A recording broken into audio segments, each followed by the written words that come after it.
Hello, and welcome to episode 63 of the Great Canadian Hockey Podcast. I'm James Parisi here with my co-host Aiden Sarah, and you know what? It's almost hockey time. So Aiden, it's time that we break down the league. It's time we give some previews, some predictions, which I will inevitably be getting wrong. Because if I guess it, it won't happen. If Aiden guesses it, it probably won't happen either. It's some imaginary third option. But enough of my rambling. I've been talking about this great co-host of mine enough already. How are we doing, fella? What's new in the world of Aiden Sarah? I feel like if you're trying to be right, the best way to go about it isn't actually trying to be right. It's like confidently say a bunch of things that are probably not going to happen. Because then if you're wrong, you're exaggerating. But if you're right, you're a genius, right? Like I kind of think that's if you're looking for the recognition, that's the way to do it. James, it's Sunday afternoon right now. I'm at the end of my first weekend of hockey. Like drove an hour south on Friday night for a game in Didsbury, which is just again middle That of no sounds like a made-up place. yeah, welcome to middle of nowhere Alberta, and then Sylvan Lake yesterday. Okay, So that's a real place. yeah, well, and I'm surprised with the at least the quality of my voice to myself because it had been a long time since I called play by play, and 2 games in 2 days after like months off. It hurt. It hurt the throat this morning. Aiden, I'm still hung up on Didsbury. There's no Didsbury's like, way that's a real place. yeah, That's like an it's imaginary location that Ned Flanders has been to. dude, if we drive on Albertan highways enough, you're gonna see, I guarantee you, like every 10 minutes, a street sign for a place where you're like, no, that doesn't exist. There's a Panoka, right? That's a Yeah, thing. yeah. Why is that in Alberta and not Florida or California? That sounds like somewhere that is in somewhere warm. They have a stampede in the summer that's apparently quite beloved in central Alberta. That's Is all I that really like know. the B team stampede? Yeah, Like real stampedes in Calgary, but like yes. the B team who can't make it there, they're in I, Panoka. I think that's the idea. Yeah, Okay. All right. yeah. Well, I hope any of our no, you know what? I don't have to worry about it. We don't have listeners in Panoka. I doubt it. I mean, maybe the odd. And if you are, in Panoka, drop a comment about let me know how your hockey team's doing this year because the Panoka junior team has been like historically awful for a few years, but they apparently kind of got it together this year to put a good team on the ice. We'll see. Oh, well, Aiden, where I'm from, the Oceanside Generals in Parksville, they were historically, tragically bad for a very long time. And the funny thing is, like, I would know a few guys who would just like go play for the Generals. And I remember one of my friends was like, "Yeah, I could go play for the Generals this year, but I think I'm just gonna stay in port and hang out with the boys instead." What does that tell you? Yeah, that. Well, and you know what's yeah. Every league has that team, but some leagues really have that team, right? Where it's just I heard they were pretty sweet one year though, so you know what? Maybe things have changed and I'm still looking at them the old ways. I'm down with rinsing Pinoca, but actually, you know what? I'm not okay with slandering the Oceanside Generals now that I think about it. Parksville's nice, man. I like Parksville. Yeah, nice little Solid place. people. Qualicum Beach is nice. I like that area. Yeah, Yeah. you can't go wrong. I mean, oh, actually, Aiden, I have to tell you and our listeners one more cool thing. My little cousins, whose parents are billet parents now for a couple Bulldogs players, uh, it was my little cousin Talent's first ever game yesterday or the day before. Played That his he first ever hockey game on an actual team. He was in his Timbits and like first shift stuff first. But yeah, he played his first ever game. So stick tops for him. I don't know if he scored. I don't know if he got buried, but I'm proud of him. Because this is the same kid who sat there for 45 minutes on Christmas morning listening to me spout off Sidney Crosby lore. And he was just enthralled. This is the same kid who I gave him a pile of hockey base cards, and he sat there looking through every single one of them for hours. There is something to be said to be able to like teach somebody hockey if they're also very into learning it. Yeah. Yeah, like that's a positive experience. Like I totally just teach a hockey 101 class. And I know him and my other cousin Fisher, who is basically Bam Bam from the Flintstones in Canadian child form. Yeah, he's a little bit of a wild child. I know that they are absolutely loving having a couple junior hockey players building in their place. They're having Nerf wars. They're definitely playing mini sticks. They got the concrete pad in the backyard for shooting pucks and shooting balls. Fisher's got goalie gear, and he told me to shoot it harder when I played with him.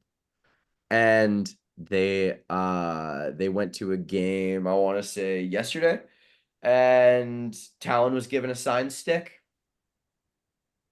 The boys signed a stick, tossed it over the glass. You know, one of those ceremonial ones, the white CCM one. Yeah, like the 3 stars one. Yeah. Yeah. Yeah, so he got one of those sitting right up at the glass, having the time of his life. So, before we go into our breakdowns and previews, this episode we're going to be breaking down the Eastern Conference, giving a prediction for each team, talking about a potential breakout player on each squad as well. Before we get there, I will encourage all of you, go to a local junior hockey game. You'll see all of the stuff I was just talking about and more. This is the third consecutive episode where we've said something to that effect. I think we got to say it every episode at Yeah, this yeah, point. indeed, man. Those players are so often in the community doing stuff. So Yeah. it's about giving and giving back. Um, One time I went up to a dealership in Port Alberni to get my car serviced, and randomly Dave Babbage was there, and he was signing stuff. He signed my uncle's hat. I don't even think we were planning on going to a hockey event of any kind. And all the Bulldogs players were up there doing a fundraiser. There's just Dave Babbage signing stuff and Bulldogs players playing mini sticks in the parking lot with kids. Like that stuff is just awesome. That is so cool. having an organization in your town that really cares is a nice thing to have. Like it's yeah, not all of them are like that. But No, if your team is, they deserve your support for sure. indeed. Well, Aiden, how about we get things underway?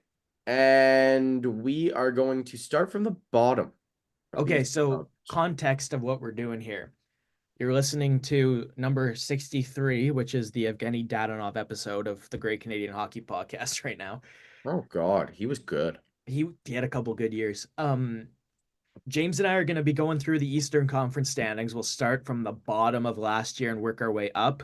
It's just, we'll talk about a team for a little while. We'll give you our prediction for their finish in their division standings.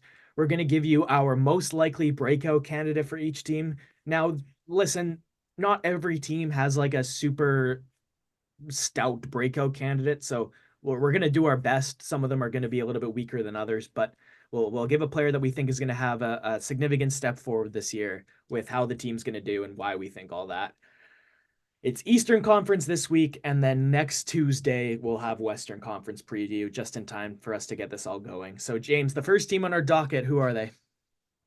First team we're checking out is the Columbus Blue Jackets, who admittedly have been going through some tough times here, but I think we've reached an appropriate point in time where we can talk about the team a little bit. We're not really going to get into Goodrow stuff right now because I don't know, it just doesn't really feel all that fitting, but I mean, he's still in our hearts and everything. But Aiden, this is a team that we're not expecting to do well. This is a team that if they're not bottom 5 in the league, I will be a little bit shocked. The thing is, though, I want them to be better. I like their pieces. I like the way they're building things. I just don't like the way it's placed yet. Yeah, there's kind of phases that rebuilding teams will always go through, and I think Columbus right now is very simply just in the growing pains stage, right? Where like Kirill Marchenko last year reached what they kind of expect to him potential wise, right? But other than him, guys like Adam Fantilli aren't there yet. Guys like Kent Johnson was not there yet, right? And he didn't have a great year last year. Cole Sillinger looked like he might have been, then he wasn't. He had an okay year last year. Chernihiv, likewise, like you can list out all these guys where when this team is ready to compete, you're hoping that these are a bunch of top six forwards, top four defensemen. It's just whether or not they're going to be, they're not yet, and they're still in that growing pain stage. So as much as it kind of looks dreary for Columbus, the future is bright, and finishing at the bottom of the league this year isn't a terrible thing when it comes to getting a top prospect. I mean, Aiden, I will say I like their blue line better than about a half dozen teams in the league. At least. Well, Maybe 10. and I'll go to my breakout guy, and it shouldn't be a surprise to anybody who has ever listened to me talk Oh about God, I know Columbus. exactly what you're gonna say. Yeah, like I this is David Juracek's year. Last year was Kirill Marchenko. This year, I think Juracek takes the step to being like a solid top four defenseman, You want especially to bet? pardon. You want to bet that he's good this year? Because I don't think he will. It'll depend on who he plays with a little bit, because I'm looking at a lineup right now where he's beside Ivan Provorov, and I don't think he's going to play that well beside Ivan Provorov. However, if Severson and Provorov were to play together and Juracek plays with Werenski, I think he'd have an excellent year beside Werenski. So That's fair. I kind of think that's how I see this, because Eric Goodbranson and Jack Johnson is a good little third pair to me. They'll shut things down. They'll give the kids a rest. They'll stand up when they need to stand up. Um, but Juracek's probably the guy on Columbus that I'd say takes the step this year. I think Adam Fantilli is going to have a monster third year of his ELC. But All right, you've already taken the wind from under my sails. I need to talk some Adam Fantilli for a bit here. so is that your Yeah, breakout? that's my breakout Yeah. candidate for this year. I think the addition of Sean Monahan is going to really unleash what Adam Fantilli has to offer. I find it really similar to Seattle adding Chandler Stevenson and seeing what it could bring out in Matty Beniers or Shane Wright or both. I think Monahan is totally going to eat up a lot of the harder matchups and harder minutes while still giving like a limited gradual exposure sort of thing, if that makes sense.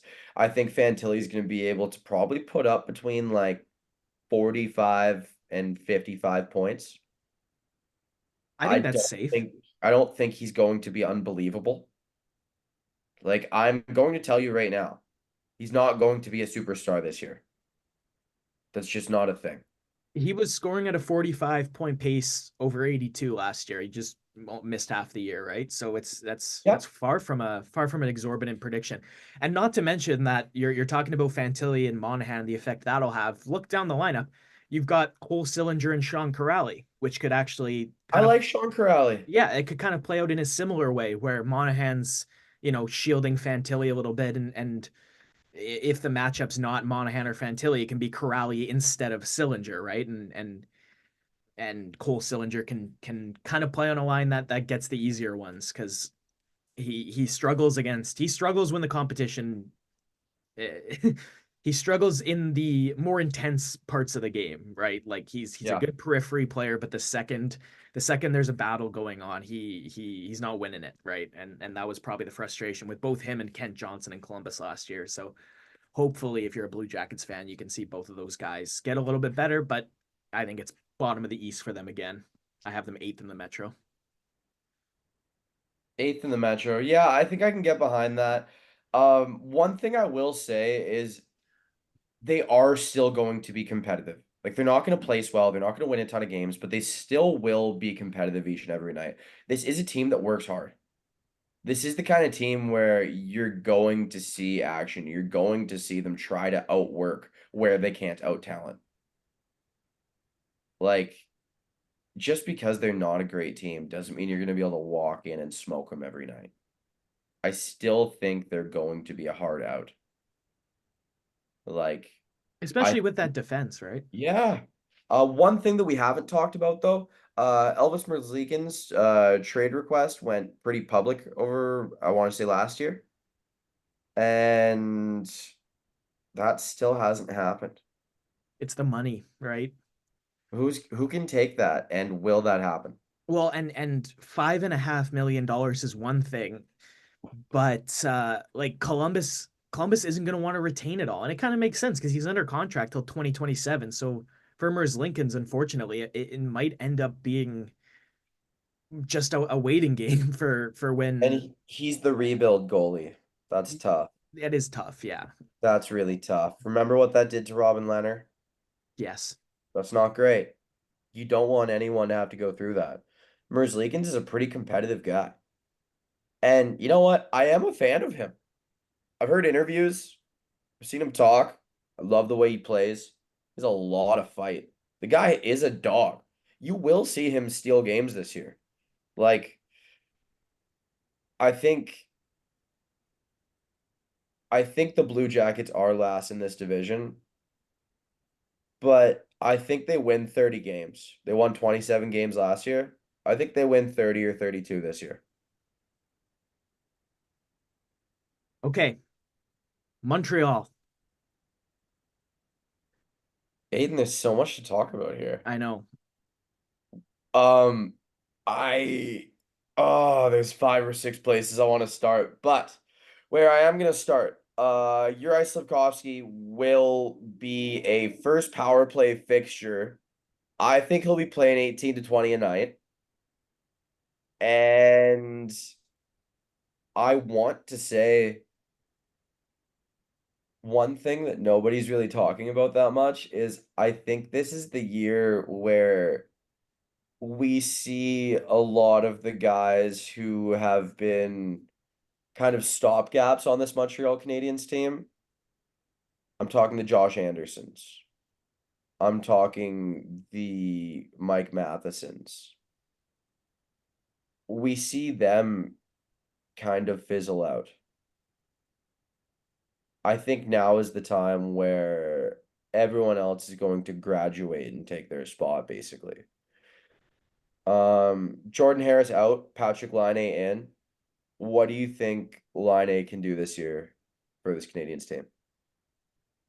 Well, I kind of feel like it's every single year with Patrick Laine since he was drafted, where you can just as easily get somebody who makes no impact on the game night in, night out, and finishes the year with 20 goals and 40 points in 82 games, or a guy that every time he touches the puck, you think it's going to end up in the back of the net because he's got a cannon and he's just in the right spot at all times, and his power is just too much for teams to handle. Uh, on this Montreal team, I really like the fit because to me, he slots into this Montreal top six as the sixth guy. And when I look at this group of six players from Montreal, uh, I think they can kind of shift anywhere. Like you've got Uri Slafkovsky, Nick Suzuki, and Cole Caulfield. I think that's your first line. If I'm looking at line A, Alex Newhook and Kirby Doc on the second I line. like him with Kirby Dog. Oh, that's nice, right? Like him playing on the wing of those guys. Newhook is a playmaker too, right? Doc is kind of a do anything centerman, and again, you have Slafkovsky, Suzuki, and Caulfield as the most dangerous unit on the team. So Newhook, Doc, and Laine aren't going to be the attention necessarily of the other team's best players. And I I I'm struggling because I think Montreal finishes seventh in the Atlantic. That's probably where I have them. But I'm just such a big fan of this forward core. Like it's Dude, I have a weird feeling they might be better than Ottawa or Buffalo or both. oh well, I have faith in Buffalo again, but I do think they're going to be Okay, better than Ottawa. yeah, I mean, like, I don't know. I see them being better than teams with more established players. I I have a weird feeling Montreal is competing for a wild card spot until probably 10 games out from the end of the season. No, I could see that totally. And this top nine, James, like Slafkovsky, Suzuki, and Caulfield, Newhook, Doc, and Laine, even that third line, Christian Dvorak centering Josh Anderson, and right now on Daily Faceoff, it's penciled in as Joshua Waugh. Joshua Waugh looked so good during his cameo. And third line expectations on this guy, I think he's going to meet him for sure, right? If he was on the first line, you're looking at that, you're saying that's too much for the kid. But Waugh with Dvorak and Anderson as the the ninth of the top 9 forwards, I totally think he's going to excel in that role. And then even on the fourth line, Brendan Gallagher, Joel Armia, and Jake Evans are all still useful players, right? Gallagher's overpaid, but aside from that, he's still going to go bang bodies. He's still going I to go love cause. Brendan Gallagher. No, I've always loved him. He's going to go cause problems in front of the net every time he's on the ice. And we haven't even talked about what's probably the biggest thing, which is Lane Hutson, right? If Hutson comes as advertised, Montreal's defense all of a sudden has two pretty strong pairings. Like that's a solid top four. Mike Matheson with Caden Gooley, and then Lane Hutson with David Savard. Like that is again, like much like the Columbus Blue Jackets, that's a much better top four defense than the standings finish would have you believe. Aiden, does Brendan Gallagher have the most hockey photo in the last 10 years? Brandon Tanev comes to mind. No, the most hockey. The most hockey. Which one was it? Brendan Gallagher left bloodied all over his face in the Stanley Cup final, sweat and blood dripping off of him in the Cup final after a collision with Sergachev. I remember that. I do. Like right on his forehead too was the cut. Like it Look was up just look up Brendan Gallagher on Google, and it is yeah. the first photo. Yeah, that was bad. Listeners, tap in, and if you can think of a more hockey-like photo in the last decade, I encourage you to let us know because I haven't seen it. I Montreal's Montreal's one of those teams you could have picked out a few breakout candidates, but I kind of have a funny feeling we're gonna have the same one. Yours is Lane Hudson, isn't it? No. I was gonna say Uri Slafkovsky. Oh, see, I can't pick him because I already think he broke out in the last 30 games last year. Yeah, which totally, yeah, like I'm more saying 20 goals and 50 points last year is gonna it's I think that is the absolute minimum, but I would bet on a 30-30-60, It's 22 and 38. 22 goals and 38 assists. Is that what you're saying? Yeah. Yeah. That yeah, that's again, I think if he plays 82 games with Suzuki and Caulfield, it'll be more than that. Like I want to say Caulfield because I think he's gonna score 40 this year, but he already broke out, so I can't pick him. Yeah, Caulfield's just an established stud to me at this point. He's just a Aiden, we don't have the same pick, and you don't know who my pick is at all. okay. It's Kirby Doc. I like that a lot because that A is healthy another season from Kirby Doc yeah. with talented wingers, with a motivated group in Montreal that all just wants to get better and see what they can do. I'm a big fan of people who aren't scared of anything. If he And I doesn't don't think him and the other guys in Montreal are really scared of anything right now. if he doesn't get hurt, is 60 points too high to No. no, I don't think so either. I don't think so either. No, you're absolutely right. This is and you know what? There's a reason this guy was a third overall pick, right? And we're now And he's nasty. yeah, we're now entering his 6th year of his career, and the most games he's ever played was 70 with a 21-22 Blackhawks. But Aiden, if the Blackhawks don't let him go to that World Juniors, has he played full NHL seasons yet? I yeah, think so. yeah, yeah. Because Well, that and was the beginning of all of these. yes, well, and it was such a silly collision too. Yeah. But hopefully, yeah, hopefully there's I just the last thing I want to see out of this season is him getting hurt right at the beginning again, right? Like Yeah. it's yeah. Anyways, I've got them in 7th in the Atlantic. Okay. Okay. I'm not mad at that. Um, I kind of have a feeling there's a team who was far ahead of them last year who is going to be behind them, but I will get to them later. I Okay. don't want to spoil it Okay.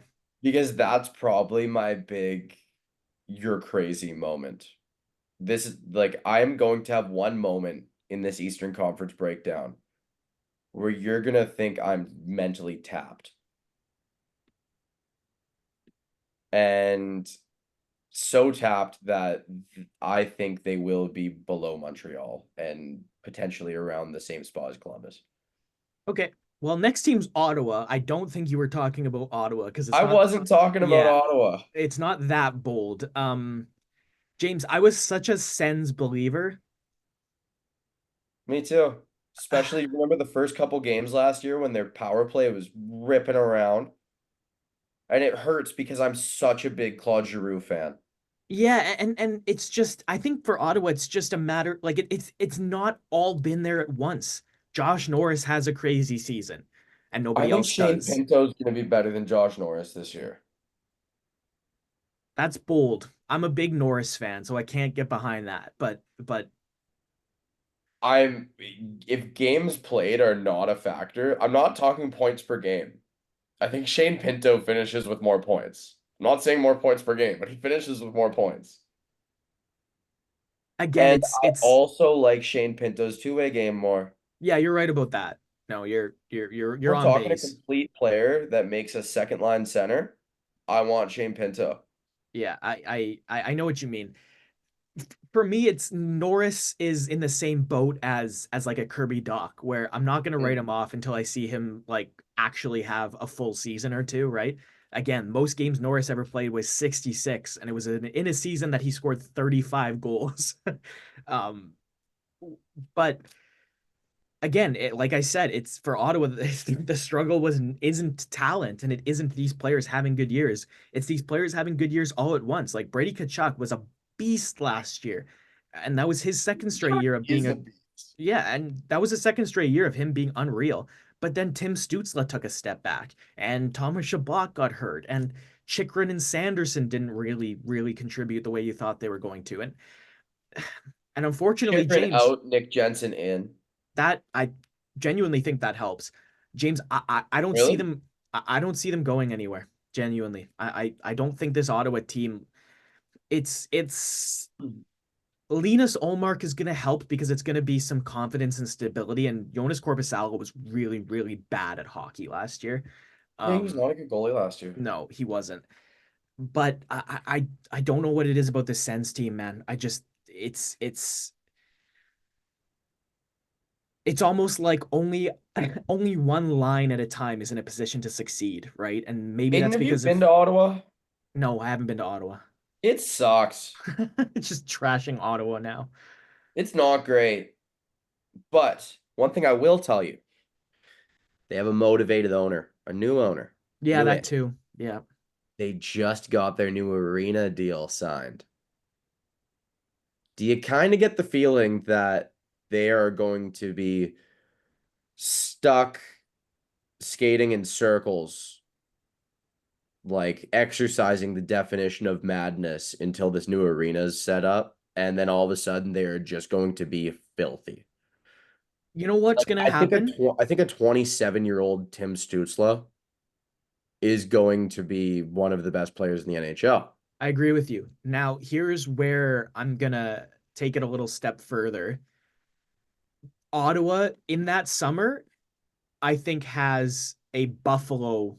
And when I say they need to have an off season like Buffalo just had Ottawa, like Buffalo to me right now looks like the most a team they've been with this core, where it's not just this collection where the top nine forwards are all first round draft picks that have this world of potential, right? Like they went out, they got Ryan McLeod, they got Jason Zucker, they got Jordan Greenway last year to play on that third line. Like I do believe in that Buffalo group, and I think that's what Ottawa needs to do. They need to start having guys for roles that aren't just go out there and be skilled, right? Like, and you're talking about Shane Pinto. I think Shane Pinto is a key of that. I think him being a two-way middle six forward will help. But I also think this team needs more of the Claude Giroux, right? Like just a Claude Giroux that isn't 35, 36 this year, right? And Aiden, I will say I have to almost disagree with that last statement there because I think Claude Giroux has been turning back the clock and has been very good for that team. me too. No, I'm not criticizing Claude Giroux. I'm saying to go forward, I think they're just going to need a younger version of him. Right. Like Okay. I get what you're saying. he's 36 this year, And, back-to-back 82 game seasons in Ottawa. I'm not knocking the 21 goals and 64 points he scored last year, but that was a 14 goal drop and 15-point drop from the year before, right? Um, do you think we see Zach Ostapchuk this year? No, he needs another year.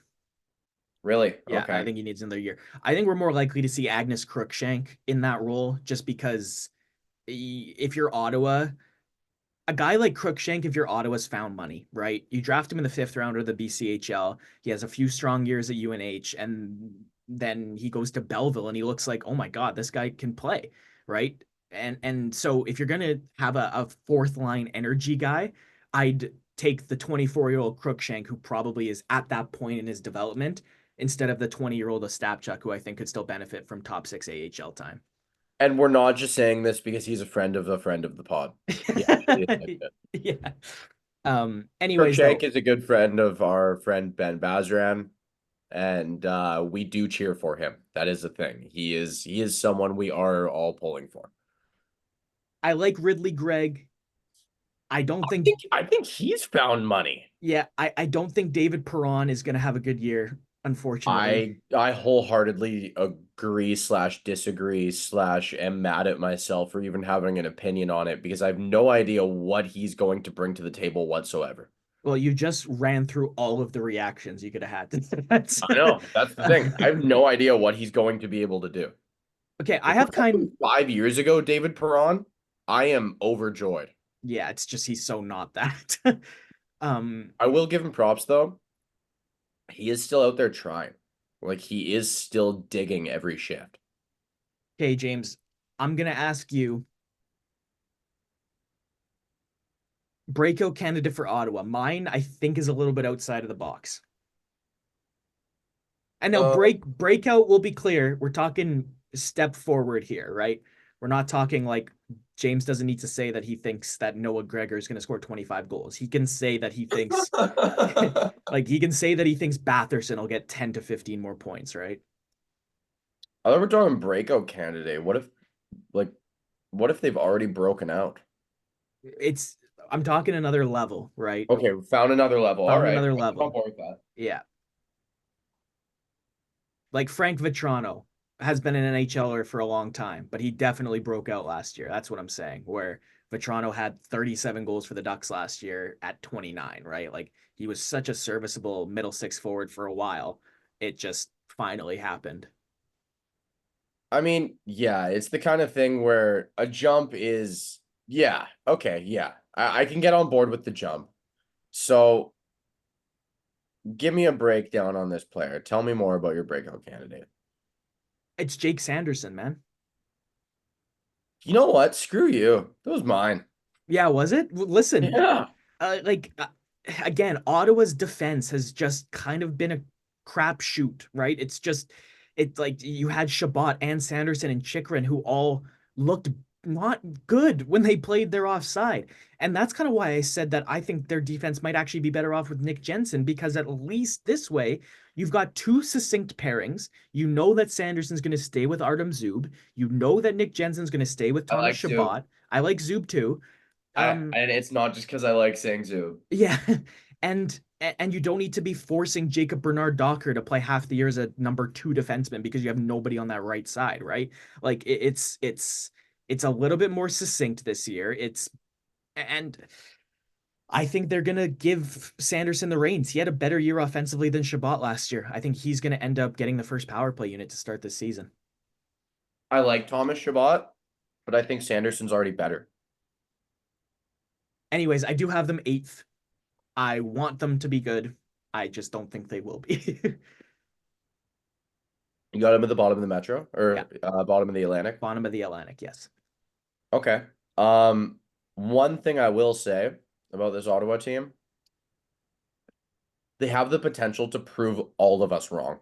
Yeah, well, especially with Linus Olmark. Like Corpusalo was bad, man. I can't understate that he really negatively affected that team, and it sucks because I really And liked him in Columbus. He I just did also not. can't understate the fact that I mean, I didn't really talk about the whole Sanderson thing much. I basically just hit control delete on my Sanderson rant because Aiden already talked about him and I didn't want to regurgitate what we've already been going off about, but he's going to be a number one D. Yes, he He's a is. legit top rear guard. Yeah, and he's good at everything, right? He passes well. He's good in the offensive zone. He's good in his own zone. He's good in transition, right? Like he's a very complete defenseman. And if you want to know why, if you want to know why he's such a good pro and why he's such a good NHLer and why he's going to have such a lengthy career, Google his dad. I'll leave that for you. I won't tell you. Just Google his dad. It's a pretty cool dude. Okay, James. So far we've done three Eastern teams, Uh, and I've placed them last in one division, last in the other, and second last, right? Which stands to reason as we're going backwards. But Aiden, I will say I think I have Ottawa higher than Buffalo. interesting. Yeah. I'm fully off of the Buffalo hype train. We'll talk about that later, but Yeah. like I'm on Ottawa kind of, and I'm all in on Detroit. And I think Detroit wash, rinse, repeats these guys all year long. I think this is another year of growing pains for Detroit, and I think it's Steve Yzerman's fault. But we'll talk about that. I think you're crazy, and I will bet money on Detroit being awesome this year. Okay. Let's We'll get to Detroit. Yeah, because our next team's another one that is gonna spark some discussion. The next last place team, James. Oh, wait. Are you talking about the Metro Division champions of 2025? The New Jersey Devils, yes. Yeah. Yeah. I'm glad because I'm looking at my Metro standings that also says one New Jersey.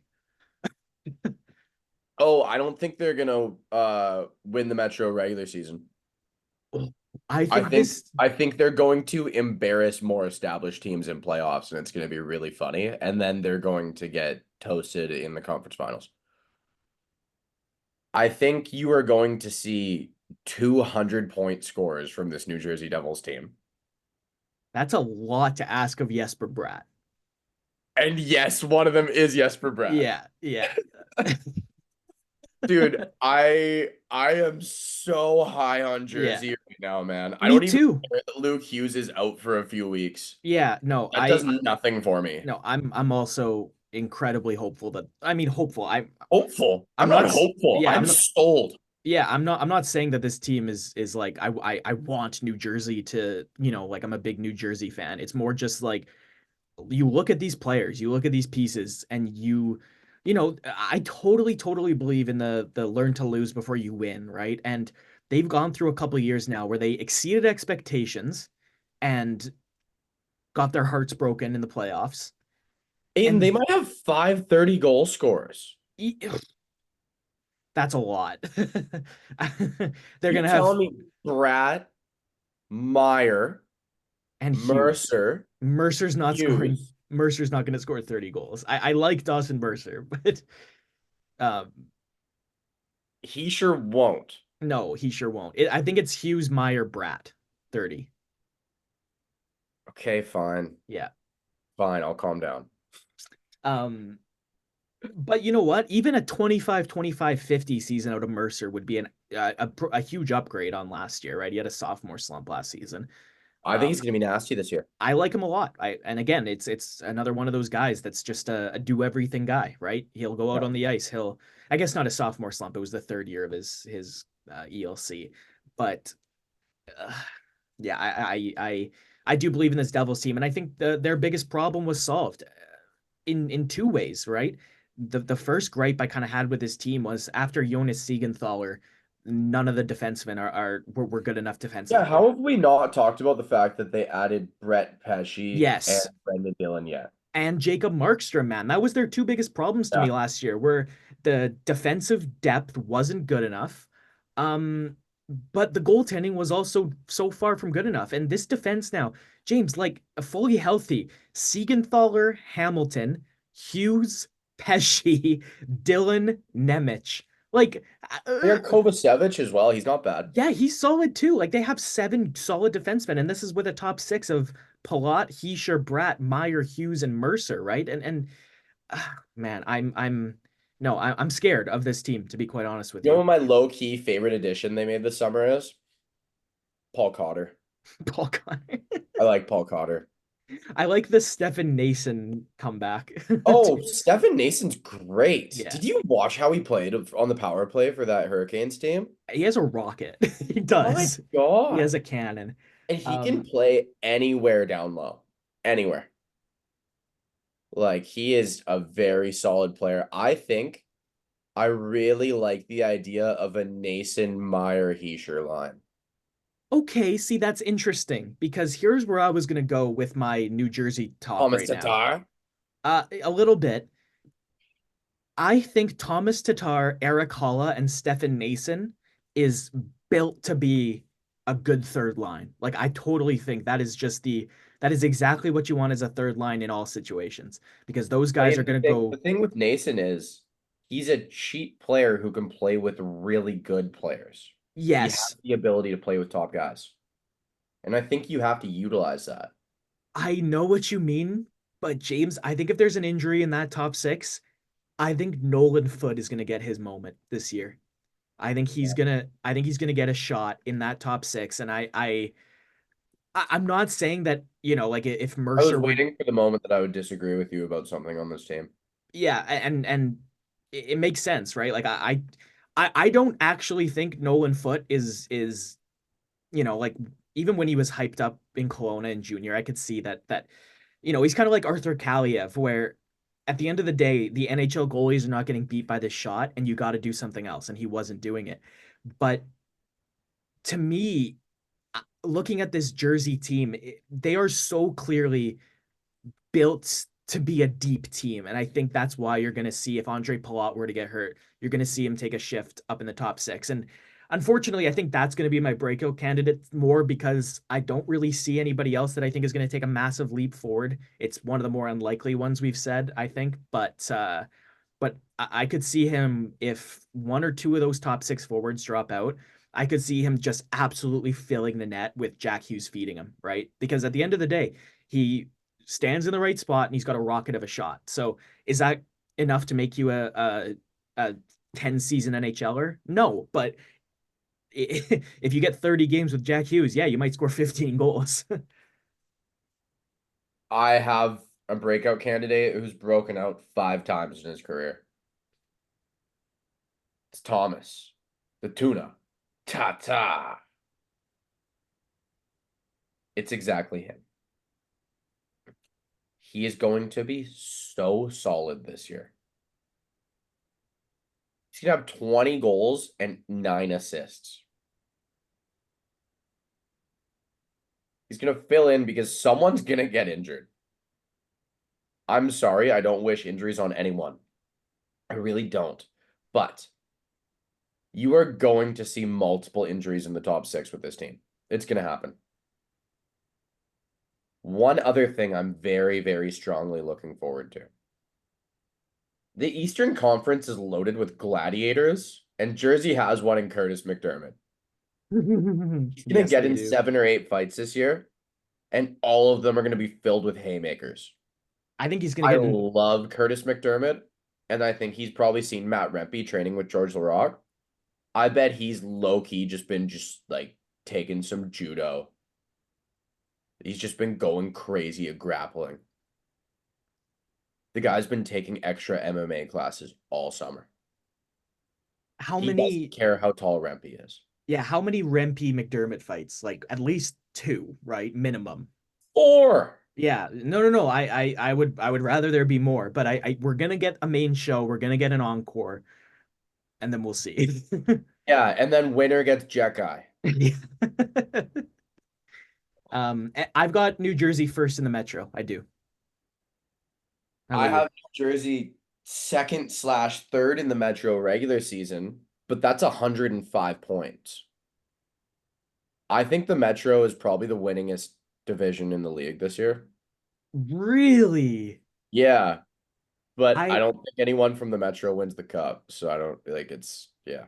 I think there's a line, and I think there's a group of teams at the top of the Metro, three of them, and then there's four teams that I don't think are going to do a thing. And right in the middle is the Islanders. um, where They could easily make the playoffs. They could easily not make the playoffs. It's up to how good does Ilya Sorokin play in the All right, no, games no, he we're needs not to on be. Islanders yet. No, we're not. We're We're not. still in Jersey. One thing I have to ask though about Jersey. What do you think Jacob Markstrom does with this decor in front of him? Very good things. Because one thing I was curious about, has he ever played behind guys like Siegenthaler, Dylan, Pesci? Like these are guys who fully suffocate the opposition. Closest I've I been can hard on Brendan Dillon in the past. the closest I can think of is Chris Oh, he Tanev. got one Chris Tanev. That's Yeah, one. yeah, You had one. yeah. I How can't really was it? think of Here's three. that was a How I Met Your Mother reference. I'm just gonna Yeah. pull it Yep. straight out. Yep. Okay. Yeah, it was Over or under 37 wins for Jacob Markstrom. you might have hit the number actually. To be I quite know. honest with you. Like that's That's that's one. that's a pretty good expectation for him. The the only thing that will you know what's pulling me to say under, James? Hmm.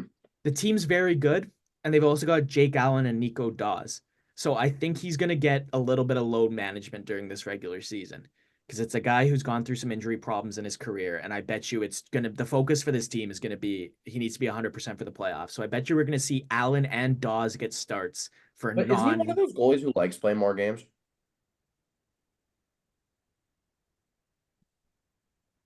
I don't recall whether or not that's true from his days in Vancouver. Mhm. Yeah, I don't remember.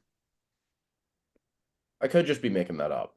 Yeah, I genuinely, you could be right. I do not remember that being a part of his preparations or anything while he was on the Canucks.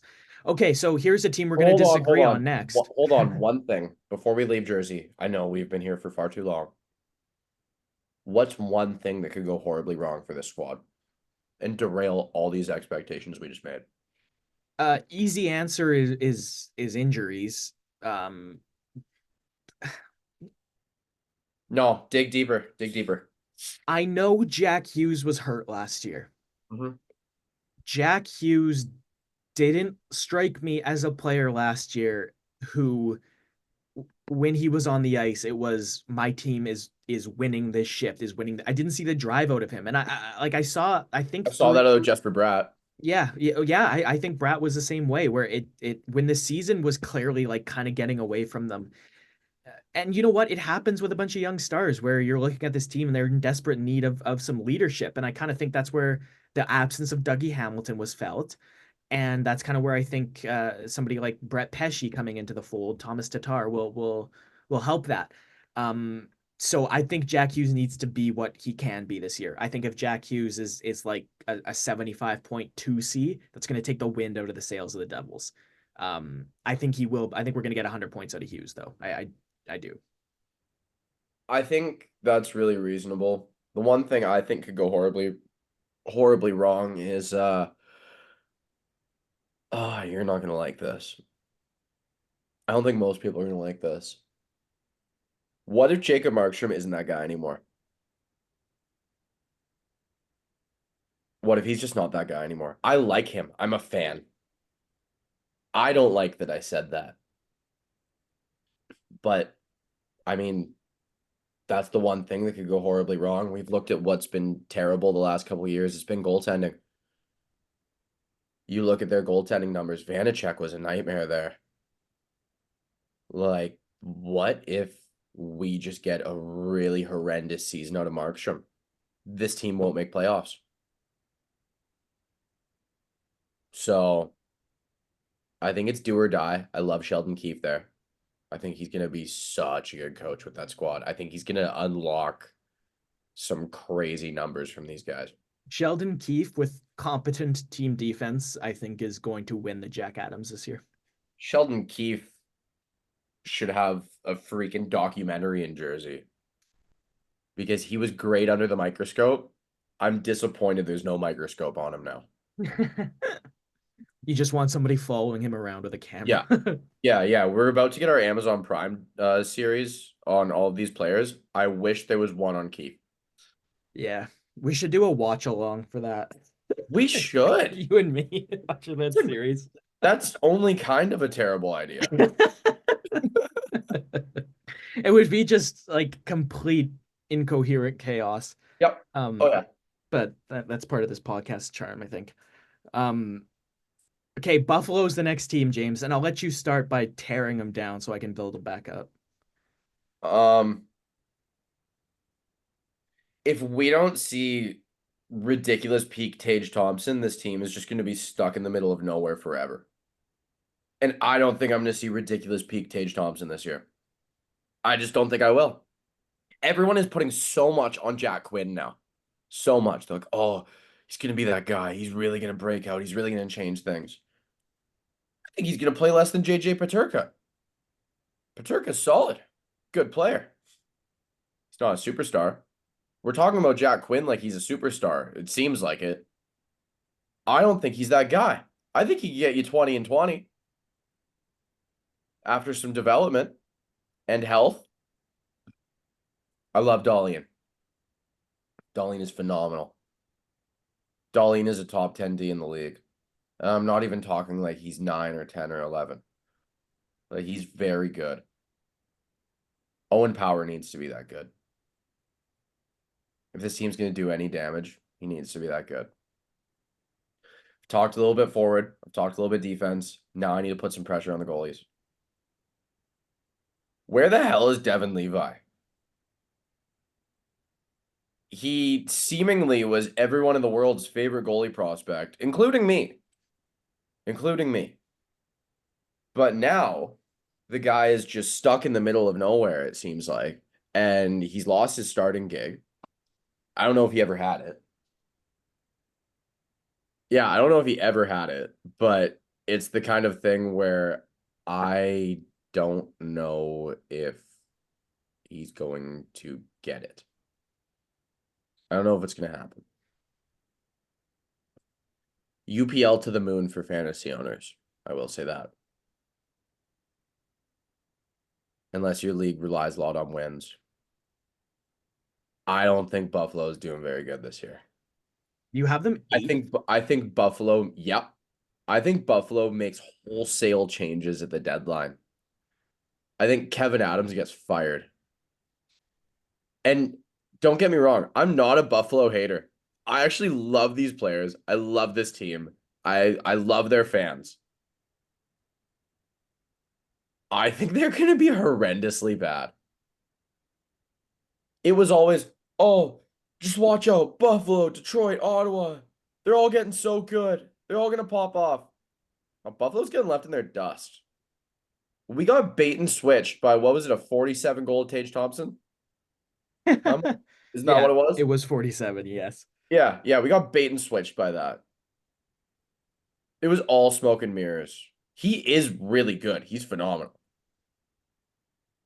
But it made it seem like this team was right there. I actually think their forwards are worse without Jeff Skinner. And I don't think that's that crazy to say. Was I planning on coming here and ripping Buffalo to shreds? This bad? No. Did you expect me to rip them this hard? No. Here's my 2 cents on the Sabres. Okay. Yeah, have fun trying to build that back up. Yeah. It's in pieces. I'm gonna read you key departures, okay? There's 5 of them. They're all forwards. Jeff Skinner, Zemgus Girgensons, Victor. I love Girgensons. Me too. Victor Olofsson, Tyson Jost, and Eric Robinson. Robinson was a 13th forward there. Robinson's not bad. Girgensons was an incredibly effective fourth line center. But Skinner, Olofsson, and Jost are the 3 kinds of players this team needed to move on from. And they brought in Jason Zucker. You're talking smack about Jeff Skinner? Yes, I am.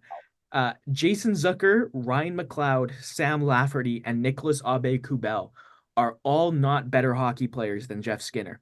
But I genuinely think that's what this team desperately needed, because I'm looking at this group of forwards right now and I'm saying, okay, it's much in the same way again, I referenced Buffalo when I was talking about Ottawa in that you can't tell a 21-year-old who's only ever been one thing in his hockey career, and that's the best player on his team, that he suddenly needs to be the third line center, right? That doesn't work. So I think filling in the depth roles and filling in the blanks instead of with prospects like they had kind of been doing with external guys that are coming in is huge. Like I think Ryan McLeod as a third line center is going to be big, and I think him with Jordan Greenway on the third line is going to be a very, very key pivot. I can see Another Peyton thing, I'm not sold on Jordan Greenway. I think he's gotten worse every year since that one good year in Minnesota. Peyton Krebs, Sam Lafferty, and Nicholas Aube-Kubel, I think is a pretty dynamite fourth line. I also think they're wasting Peyton Krebs. They very well could be. I don't necessarily I like where you're coming from there because I do think he should have a more elevated role. But man, Have you're I said talking anything positive about the Sabres yet? no, but you were talking about you were referencing like Jack Quinn and JJ Peterka as if like Peterka what do you think JJ Peterka is, James? I think he's a middle six winger. Oh, I think he's a middle six winger who's going to have two separate random 30-goal seasons in his career. And then every time he will go back to a third liner, but then he'll be a first liner for a bit. Realistically, he's probably a second line winger. okay, that wasn't as bad as I thought it was going to be. I'm a very big JJ Peterka believer. I absolutely think he is the perfect complementary winger for Tage Thompson and Alex Tuch. Just the way those guys play.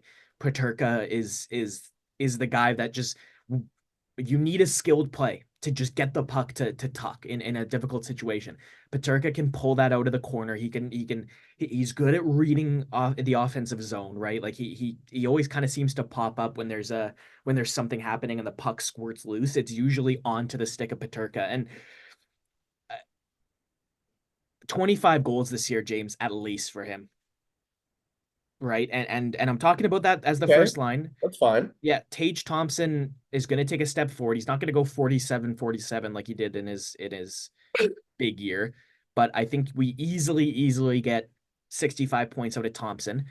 Um, See, that's probably the problem. probably, He's their guy, and we're talking about 65 points for him. That's but the problem. James, the best part of this team isn't the forwards. It's not to me. Okay, tell me what Owen Power is going to do this year then. I think Owen Power is going to be a phenomenal second pairing guy. I think all three pairings for this Buffalo team are the they're going to end up being most of the time like Bowen Byram and Connor Clifton is going to be a better bottom pair I than thought Bowen everybody Byram else. was supposed to be playing with Dolly. Isn't that a Now, thing? I would like that too, but then it stands to, okay, then Matthias Samuelson and Connor Clifton is going to be a better third pair than half the league at least. Okay. Right. And so it's if it's Byram Dahlin, you've got Power Yokoharu, and then you've got Clifton with Matthias Samuelson. Matthias Samuelson wasn't there last year. He is Who's the so seventh D? pardon. Who's the seventh D? They just picked up Dennis Gilbert, and then they've got Ryan Johnson and Cale Clegg in the system if they need him. Yes, Dennis Gilbert. Yeah, Ryan Johnson's the guy that I would hope gets at least a look this year. I'd rather they trade him. Me too. Don't get me I don't wrong. think he's got any runway. Especially as a left shot defenseman with Byram, Power, and Dahlin on this team. Yeah, when they're playing five lefties. Yeah, well, and James, that's just the thing. You talk about Rasmus Dahlin being a top 10 defenseman in the league. Like he has another level. He does. And he scored 20 goals last year. And I'm sitting here saying that like I absolutely think he is going to be in I think he's a Norris finalist this year. I think, okay, this is gonna be really weird. It might make sense, it might not. Rasmus Dahlin is to defensemen in the NHL the way Kirill Kaprizov is to forwards in the NHL. He's that level. He's probably like that's where he stands among them, you know? Yeah, where there's like five guys definitely better than him, but then he's probably the best of the rest. That's kind Yeah, of the and like way. he could be better than some of those guys on any given night. Yeah, yeah. Yeah. Okay, and And now the James kind of here. the one thing with Darlene though, sorry I keep interrupting you, but the one thing with Darlene is I I think this whole season and this whole Sabres thing that I keep just dumping on could be completely different if him and Tuck are able to completely inspire like anger and fierceness. If this team plays angry all year long, sure, prove me wrong.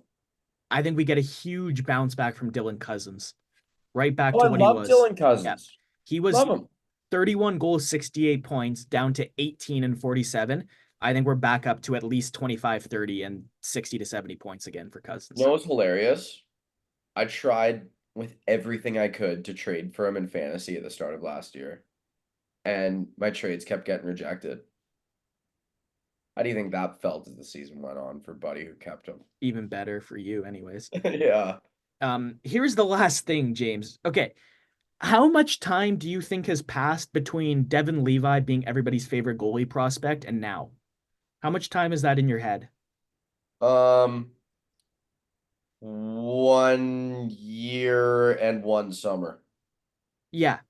And that 1 year was his first year of professional hockey. So everybody writing off this 22-year-old goaltender who just played his first year of professional hockey, not to mention, I'm going to tell, what do you think his save percentage was in the AHL in 26 games? Enough to party. 927. Yeah, enough to party. So why all of a sudden is Devin Levi not a top goaltending prospect? Luukkonen and Levi 1A, 1B next year, I think works well, I'll tell you. especially. I'll tell you right now. Because Buffalo is comprised of guys that should all be on a first or second line, but aren't ready for it or are not up to the moment at the time.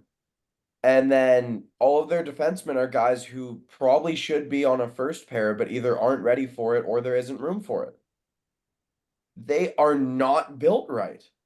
I don't know what right is, but this is wrong. Well, and I would have agreed with you every year until this year, but I'm looking at this Sabres team and I'm saying to myself, a healthy Samuelson and I do like Sam Lafferty. I think that was a good ad. Lafferty. I like Ryan McLeod, man. I watched a lot of that. I was covering the Oilers during the playoffs. I watched a lot of Ryan McLeod, and he kind of spun me around last year. I did not think he was worth much at the start of last season, but he and James, and that's the other thing is realistically, I'm looking at this team and I'm saying I think Peterka, Thompson, Tuck, Cousins, and Zucker are all going to be strong top six forwards. That means you just need one of Zach Benson or Jack Quinn to be a top six guy, and I think both of them easily could be. I think I do believe in Jack Quinn. He would have been my breakout candidate. I think he has looked very good when he stayed healthy. I got Zach Benson, 45 points. Yeah, that wouldn't surprise me either. Um, Also, it would be really cool if they traded like 2 or 3 guys for someone. Because one thing I think is even after trading Matt Savoy, you have like 14 forward prospects that I've gone from I'm ridiculously excited about to I don't really care about. oh, I still think there's three of them that are scary good, man. But where's the room? I know. Oh, don't What get me top six wrong. are they gonna play in? I know, like, but Yuri Kulik, Konstel Helenius, and Noah Osland are all gonna be good NHLers. Okay, where? Because it doesn't feel like it's Buffalo. Yeah, and that's fair, but I also kind of look at the moves the Sabres made. I think Ryan McLeod's a 3C long term, but Jason Zucker is going to leave a spot in that top six. And I do definitely think that you're right about packaging a couple guys and upgrading a forward. But when Kulik and Osland are ready, they can either be one of those guys or they can be going with Peterka or Quinn to upgrade another position, right? Call me crazy, but I really wanted to just because I'm not buying into this whole like let's throw every young guy in the lineup and see what clicks. I was really hoping they got Marchessault to fill the Skinner spot. Listen, I'm not disagreeing with you, but I think what they did is enough of not that young guy thing, right? Yeah. Yeah. I've got them fifth. I have them ahead of Detroit, which I know is going to just rock your world when we talk about the Wings. That is absolutely ridiculous, Yeah. and I will bet anything you're wrong. Yeah, Aiden, we need minimum 3 bets for this year with each other. The Is way you Det were, the is way you were, Detroit over Buffalo? well, I was gonna say the way you were talking about Paterka. I wanna find a JJ Paterka goal number I can hit the over on you for. No, I don't want to go near that one. Yeah. No, but I Um, will. I will bet you anything that Detroit finishes higher than Buffalo. yeah, and again, part of it for me is how much I believe in the defense and goaltending of Buffalo stepping up this year because I do think there's a big jump. And I Wait, so so you're not confident enough to bet on that one? no, I don't think so. No, No, I no, don't think you're so. not. Yeah, and see, what does that say about Buffalo? What Well, does that man, tell you? James, who's Detroit's goaltending? We're not at Detroit yet. Okay, aren't we? Is that next? I thought that was next. Is that next? No, because they almost made the playoffs. So we have Pittsburgh at least between now and them. And Philly. Yeah. We got the Philadelphia Flyers next, one of the Yeah. teams that I'm most excited to talk about. But before we go, my breakout candidate for the Buffalo Sabres, um, I honestly just want to say Ukko-Pekka Luukkonen because I think he starts 50 games. Yeah. Yeah. No, I think Levi is going to be a strong Luukkonen backup this year. No, if you're asking me for a breakdown candidate, I got like 12. Yeah, I surmised. I also want to make it clear, I'm not a Buffalo Sabres hater. I want these guys to do well. I just have no faith. All right, this is fun. Philly's Philly's fun. I like fun. this. I like this team, James. Aiden, were you ever the kind of guy who would like pick an Eastern Conference team for a couple years that's kind of your squad? No, because I've always been geared. Well, yes and no, because I've always But like been they're kind of your second or third team. Like you really like watching them and you cheer for them a little bit. James. For me, it was just genuinely always the Canadian team that had the best chance to win the Stanley Cup would have been my second team, right? All right, I love you, but that's boring. I know. So so no, I can't relate in the same way, but I know what you mean about just buying Well, I'm in. about to say that Yeah. that's what the Flyers are becoming for me. Yeah. Yeah. I love torts. I'm a big torts guy. John Tortorella is pure entertainment and like if there was a hockey reality show, my God, that would be amazing. I don't need to see Love Island. I don't need to see Love is Blind. I don't need to see Real Housewives. I need to see Torts going to the grocery store. That's what I want to watch. I would watch a show where it's just like crappy salesmen trying to sell things to John Tortorella and him just being like just batting them out of the air. And he's saying like, And you he's know, like you could cutting at least deep. try to make me want it. Yeah, he's like cutting You could at deep with least these try. people. Yeah, yeah. It's like Gordon Ramsay in Hell's Kitchen. He's just absolutely Oh. tearing a strip off him. But the thing I love most about him, he's a guy's guy. The players that work hard love him. Joel They are Farabee so does stoked. not. Yeah, mm, He had a good year last year. yeah. I think that's where we need him to be as an NHLer. He needs to be a 20 to 25 goal, 50 to 55 point second liner. Um, I don't think he's gonna get 50 to 55. he had 50 last year, and I know, like, I Aiden, Aiden, what's going on Philly's wings this year? oh we have a special one. Well, Um, I'll tell you, all of you listeners, that Aiden and I and everyone else with half a brain in the hockey world has the same breakout candidate for the Flyers. I didn't put Michkov just because I knew you would, like, just to switch it up. That's like saying I didn't breathe today I because know. Well, it was very obvious, right? It's like for San Jose, I'm not going to say that Macklin Celebrini is their breakout candidate, right? okay, Like, okay, I'll pick another one then. okay, because Michkov is and Fine. we're going to probably spend a lot of time, and so Philadelphia. Okay, no. Before we talk about anything other Philly wise, what's your number for Michkov points, and is he your rookie of the year candidate? Um, yes, I think he's number one, and I am going to say if he stays healthy enough to play between like 77, 80 games ish, we're getting 60 points out of this guy. I think that's a safe number. I'm 60. at 67. Yeah. Yeah. That's probably high end is 70. I think he's in the 60 to 70 range. I think him, 55 to 70. Morgan Frost, and Travis Konechny. That's what I want. You know what? I disagree with you. You want Couturier there? I want Owen Tippett to just absolutely feast on Matvei Michkov passes this year. Wait. Who's the center for you? It could be Couturier or Frost, right? Because the other winger pair is Forster Konechny to me. That's the top I six. like Forster. Me too. Me too. And I think him and Konechny would play really well together. Um, and then to me, that's where the third line becomes Joel Farabee and Scott Lawton. But Because one thing you have to understand is Konechny's a torch guy. yeah, I know. Well, then So, Tippett, Couturier, Michkov can be the second line, right? Or Tippett, Frost, right. Michkov. One thing I will say, probably my last note on the Michkov thing, because we're going to be talking about him all year long. Like, Yeah. this is going to be an entire year discussion. I can't wait for something controversial or hilarious or entertainment-ish to come out. Like, he's gonna say or do something really weird.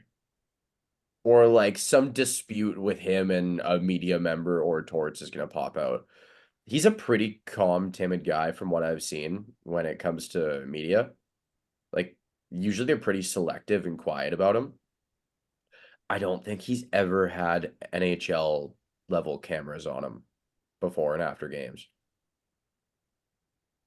And when you put that kind of pressure and that kind of attention on a guy who hasn't had it before, I think you usually see some sparks fly, especially in a Torts environment, especially in a Danny Briere environment, especially in a Keith Jones environment.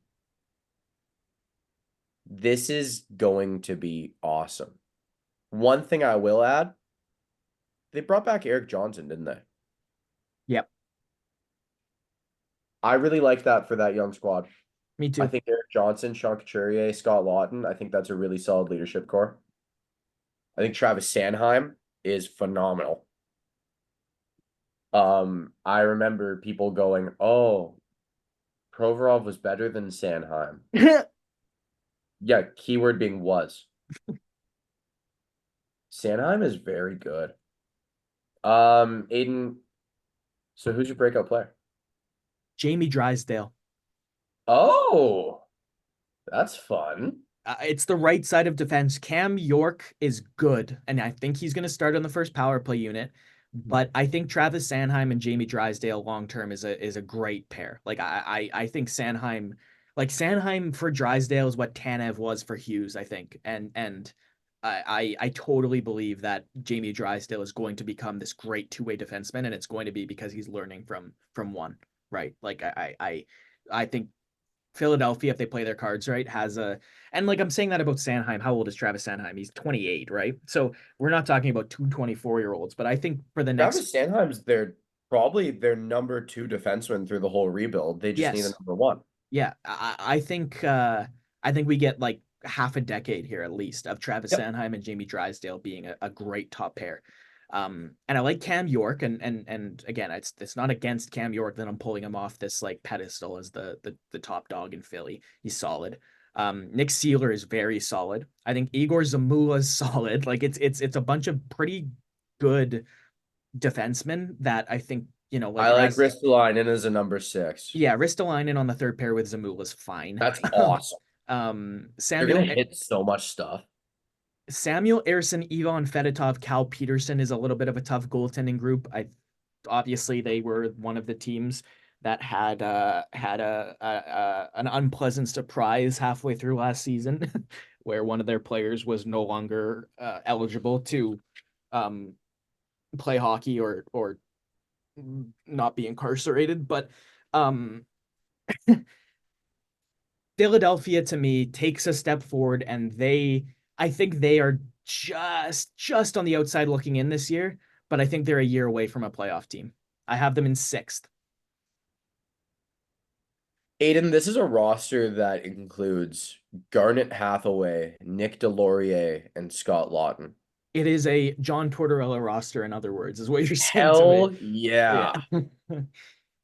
I love it. How many times will Matt Rempe, Curtis McDermott, and Ryan Reeves have to dress in the lineup because they're playing the Flyers?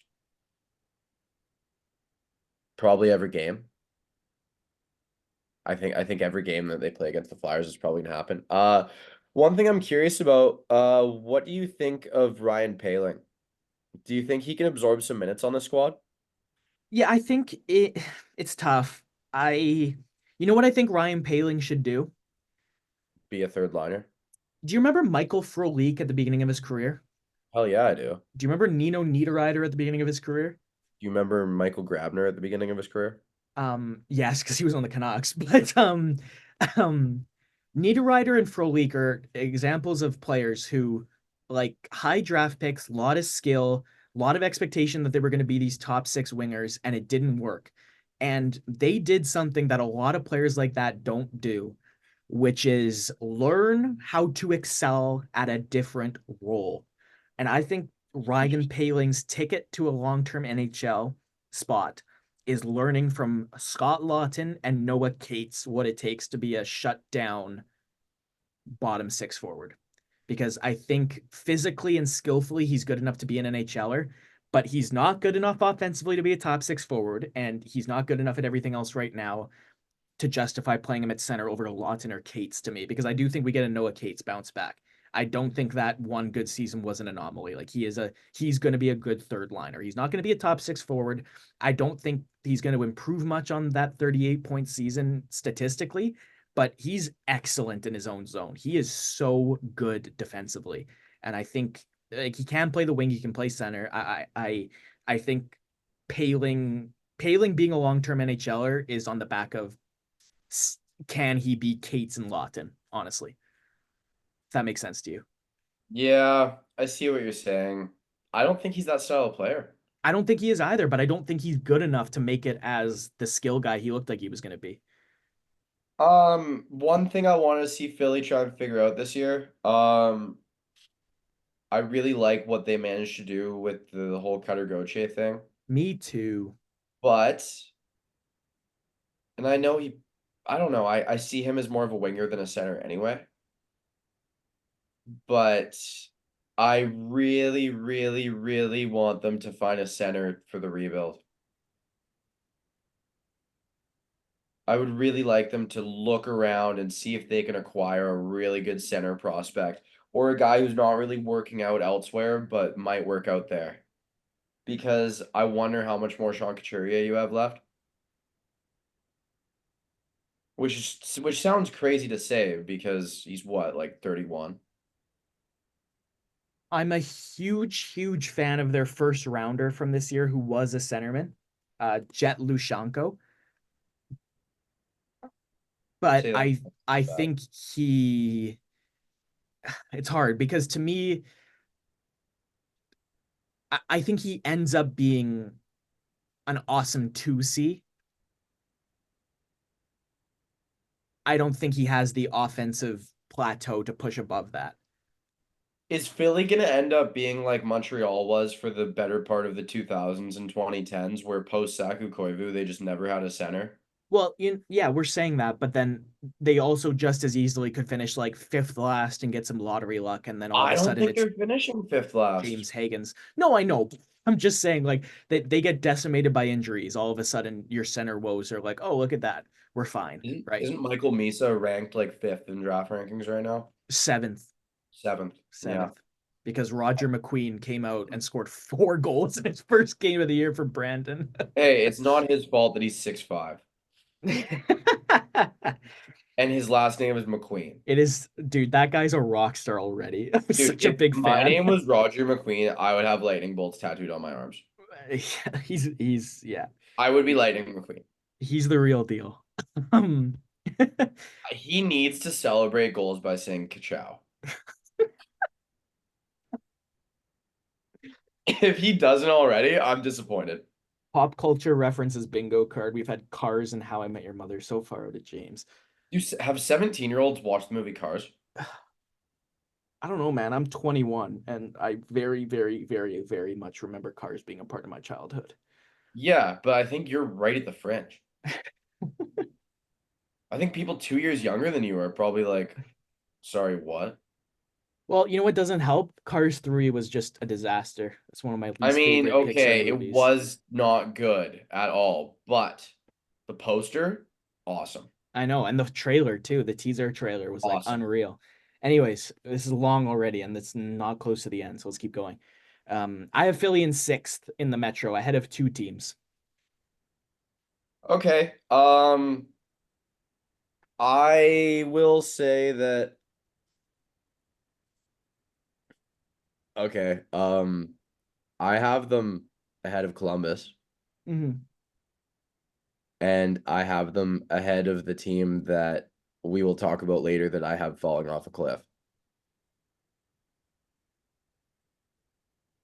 I have two And teams falling off pretty hard.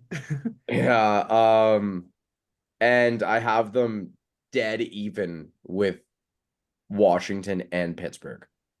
I have them dead even with Washington, but Pittsburgh's the next team we're going to talk about, so we might as well go straight there. Okay, first things first. Yessi Pugliarvi preseason hat trick looking filthy. What if we just see a second liner Yessi Pugliarvi all year long? James, do you know who Imagine Evgeny Malkin has a career resurgence playing with Yessi Pugliarvi. James, the bar for a second liner in Pittsburgh this year is not going to be very high. So All right, all I right. I know you're a hater, but dude, I actually don't mind it. I want to like this team. They have so No, many you don't. players. They Don't have at all. so many players I like, man. Like it's just Aiden, the way I just talked about Buffalo is the way you always talk about Pittsburgh. You are a hater. it's I'll be honest. I think you hate them as much as you hate the Leafs. James, it's I like the players. I have a Penguins jersey, like I'm looking at it. It's on my wall, right? Like it's not Oh, that is it Crosby? it is. Yeah, it's not that I Yeah, have okay. this That doesn't count. it's not that I have this massive disdain for the Penguins. Like it's more than anything else. It's this is without a doubt the organization in the last 2 years that have made the most misguided decisions as far as long-term success of the organization. Okay, okay. Look at their last 6 months though, and tell me they haven't been perfect. Look at their last 6 months. Their last 6 months of moves has been masterclass. Yeah, but James, like, do you know what Vancouver's big problem was? Wait, you know what, Aiden? I think I should just talk about Pittsburgh first. Sure, yeah, I yeah, think go. that's how we should go about this. I mean, we both have the same breakout candidate, so you talking about him will negate my need to talk about him. Um, All right, first things first. If you go look at Daily Faceoff right now, it'll on their depth chart, it has Anthony Beauvillier, a recent addition, probably in the top six. I nope, think that is dead wrong nope. because Rutger freaking McGroarty is gonna ride shotgun with Crosby and Brian Rust, or Crosby and Ricard Raquel, probably Rust. Yep, If he's not ready, it's going to be Michael Bunting. yep. And I'm not mad at that either because that's a Crosby guy. That is a guy he could have a great time playing with. Okay, so what that does is it creates a second line that consists of Rust slash Raquel, whichever one isn't utilized, Evgeny Malkin, and my favorite part of something that could be in this top six, Cody Glass. I think Cody Glass has a good year. I'm not talking amazing. I'm not talking, what was he, fifth overall pick? He's not going to be a fifth overall pick quality. I'll tell you that for free. Sixth. Oh, wow. Okay. I was so far away. Yeah. You guys couldn't see that, but Aiden just made a number six with his fingers. And yeah, I was so far off. Great. Yeah, I don't think he's gonna be sixth overall pick quality. And if he doesn't work out, My third breakout candidate for the Penguins, Jesse Puljujarvi. And so we're talking about all these guys who could be a winger in the top six. So many of them. A couple of them are going to trickle down. Do I like Lars Eller as a third line center? Not really. I'm sorry I didn't like him in Colorado. I haven't liked him since Montreal. He was good in Washington. Give him some Washington plaudits. Okay, that playoff was nasty. What about before and after? He was solid in Washington, man. I thought he was Your tone of great. voice just changed to the point where you're like what Robin when she's lying and drunk. Listen, I know for a fact, without needing to look it up, that he would have outscored himself in Montreal significantly per season than he did in, like, his Washington numbers were way better. Like, I'm being really optimistic, so I have to hate something. I have to be a hater. okay, It's sure. one thing. I have to dump on him, okay? That's what's happening here. All right. So I'm not really loving what can be put together for the third line in terms of fit, but Drew O'Connor, I think, should be on that third line. I think a lot of the wingers we've been talking about, well, I've been talking about, I've mostly just been stealing the show here. I think they work great in a first or second line environment. I don't love them on a third line. I think Drew O'Connor on a third line really helps. Blake Lizotte on a third line, pretty sweet. I don't mind that at all. Do they still have Nola Chari? Yep. All right, you plug that in on a fourth line. I'm okay with whatever else is on your fourth line. I'm You sold. you haven't said the name Kevin Hayes yet, have you? See, that's what I was getting to. Yeah. If he's on your second or third line, I'm stoked. I don't really think he has the foot speed for a first line. I liked him in Philly. I honestly think that he will be really solid in Pittsburgh. I think it's a good environment for him. He's a really good pro, and he's really well liked by his peers. So I think it's the kind of thing where he's going to walk in there and it's going to be a really good team environment for him, and you're going to see him perform. I think you're going to see him slot in and out on that power play. Like when their power play inevitably struggles because they have so many cooks in the kitchen, you'll see him slot in and out as they're trying to fix things. And as a guy on the bubble, I love it. A guy on the bumper, love it. I He can play on a power play a similar way to how Matt Duchene plays on the power play. It's a similar style for me. I honestly think Pittsburgh fans have a lot to be optimistic for this year because A, Crosby signed his extension. That's awesome. B, Rucker McGroarty gives you an awesome young player to cheer for. Like when you're a fan of a team that isn't a winner, and Aiden, you just heard me say, isn't a winner. They're not making playoffs. I'm sorry. If they do, wild card team, out first round. That's one thing I will say. I think there's a lot to be optimistic for because I think there's a lot of things you can enjoy watching. Do I like the Matt Grzelcyk signing? I love it for the fact that they're going to trade him for a third round pick at the deadline. Love that. Second Asset, rounder. asset farming. Asset farming. Bang. Anthony Beauvillier, sixth rounder at the deadline. Yeah. A juiced up Cody Glass, who they got assets to take. They were given draft picks to take Cody Glass. He's going to do well there, and then they're going to trade him. You know what, James? I don't think they're going to trade him. Cody Glass will be the stopgap second line center while this team is horrible. I think that's going to be what happens there. Like okay. All right. Like all the ones Arizona went through. Yeah. Yeah. Okay. All right. I see what you're saying. Like he will eventually, I think, get like a deadline move or something from a team that's like, yeah, we're gonna take this guy for the playoffs. But I think Pittsburgh keeps him for a few years at least. Over or under 49 points for Rucker McGroarty. Over. Same. Yeah. Over or under 60 points for Erik Karlsson. I think he bounces back. Over. Same. Cool. All right, here's one. Over or under 35 points for Chris Letang. Under. I'm so not that dude. And again, I can start talking whenever. Um, No, no, no, Aiden, honestly, I'm gonna challenge you to say three good things about the Penguins before you say one bad thing. okay. Oh, sorry, I didn't get to their goaltending. Train Okay. wreck. See you later. Yeah, I mean, I have wanted Tristan Jarry to be good for so long, and then he is for like 10 games, and I'm like, yes, and then he sucks He scored a after goalie that. goal last year, didn't He he? did. That was cool. That's Okay, cool. three good things about the Pittsburgh Penguins. Yeah, number one, I think everybody crapped on that Jake Gensel trade way more than they should have. I think all of those pieces, like if you're a Penguins fan and you want to care and you want to pay attention, like actually track those pieces, track the pieces that they got back for Jake Gensel because a lot of them have some pretty good upside.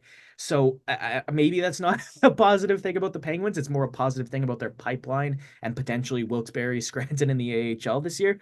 But I think those players, if you put a spotlight on them, like I think at least a few of them are going to take a big step forward this year on a new team. Um, the second positive thing, Matt Grzelcyk was a great signing. I think you now have a good fit of a top four. I don't know if Marcus Pettersson and Chris Letang. No, sorry. Marcus Pettersson and Chris Letang are not a good enough second pair anymore. I'm sorry. Um I think That's a perfectly fine second pair. You're being a hater. ugh, Chris Letang is listen, Evgeny Mal okay, sorry, I need to find a third thing before I start on Malkin because there's Uh-huh. nothing positive to say about Evgeny Malkin. He's a top Um, 100 player all time. yeah, okay. Yeah. Same way in the same way that we can talk positively about Mario Lemieux and it's not going to have a big impact on this hockey season. Um, Hey, hey, Malkin makes for great media, and he's a great pro. you I are am a fan of I am a fan of him, and you are too. oh, of course. Before we rag on Evgeny Malkin, let's talk about him being a huge beauty. Yeah, man. Like and it's just he's 38, right? Like last year was the step back from Malkin. This year is going to be the huge step back for Letang. Um, third positive thing, they did a good job on the McGroarty trade. As much as I Uh, liked Jaeger a lot, that was a good hockey trade for both teams, and I think McGroarty's more a guy they need right now than Jaeger is. Um, okay, so with the Aiden, Aiden, positivities out of the way, Aiden, hold on, you missed a huge thing. huh? For the first time since 07-08 and 08-09, Evgeny Malkin played 82 games in a season, and he did it back to back. He hasn't missed a game in the last 2 years. So conditioning wise, he's taking it very seriously to be able to keep playing. So I don't think the immediate stark drop off is something that's gonna happen. You're not gonna see him come out looking like final season Jeff Carter. James, he took a 20-point bath last year, so the step Yes, back yes. happened. Totally, totally. But you're not Yeah. gonna see him out there getting 18 points in a year, you No, no, know? no, no, no, not at all. But I don't think he's going to hit 60 points. Malkin's an under 60-point guy now. Letang, you said 35. That was pretty generous. I probably would have even said under 30. Like, uh, I believe in Michael Bunting. I think for a second line winger, he's a very good one.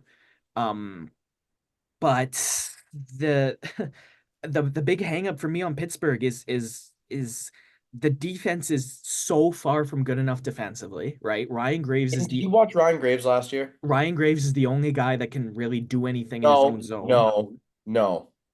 Ryan Graves was an absolute train wreck for the Penguins last year. Okay, there you go. That's looking Then horrendous. then I will stand corrected then. And I'm a fan of Ryan Yeah, Graves. no, I'm thinking of the Colorado, New Jersey Ryan Graves, but No, no, he's not that there. yeah, then that makes it even worse, right? And then you Marcus already Pettersson is solid. yeah, I don't mind Marcus Pettersson.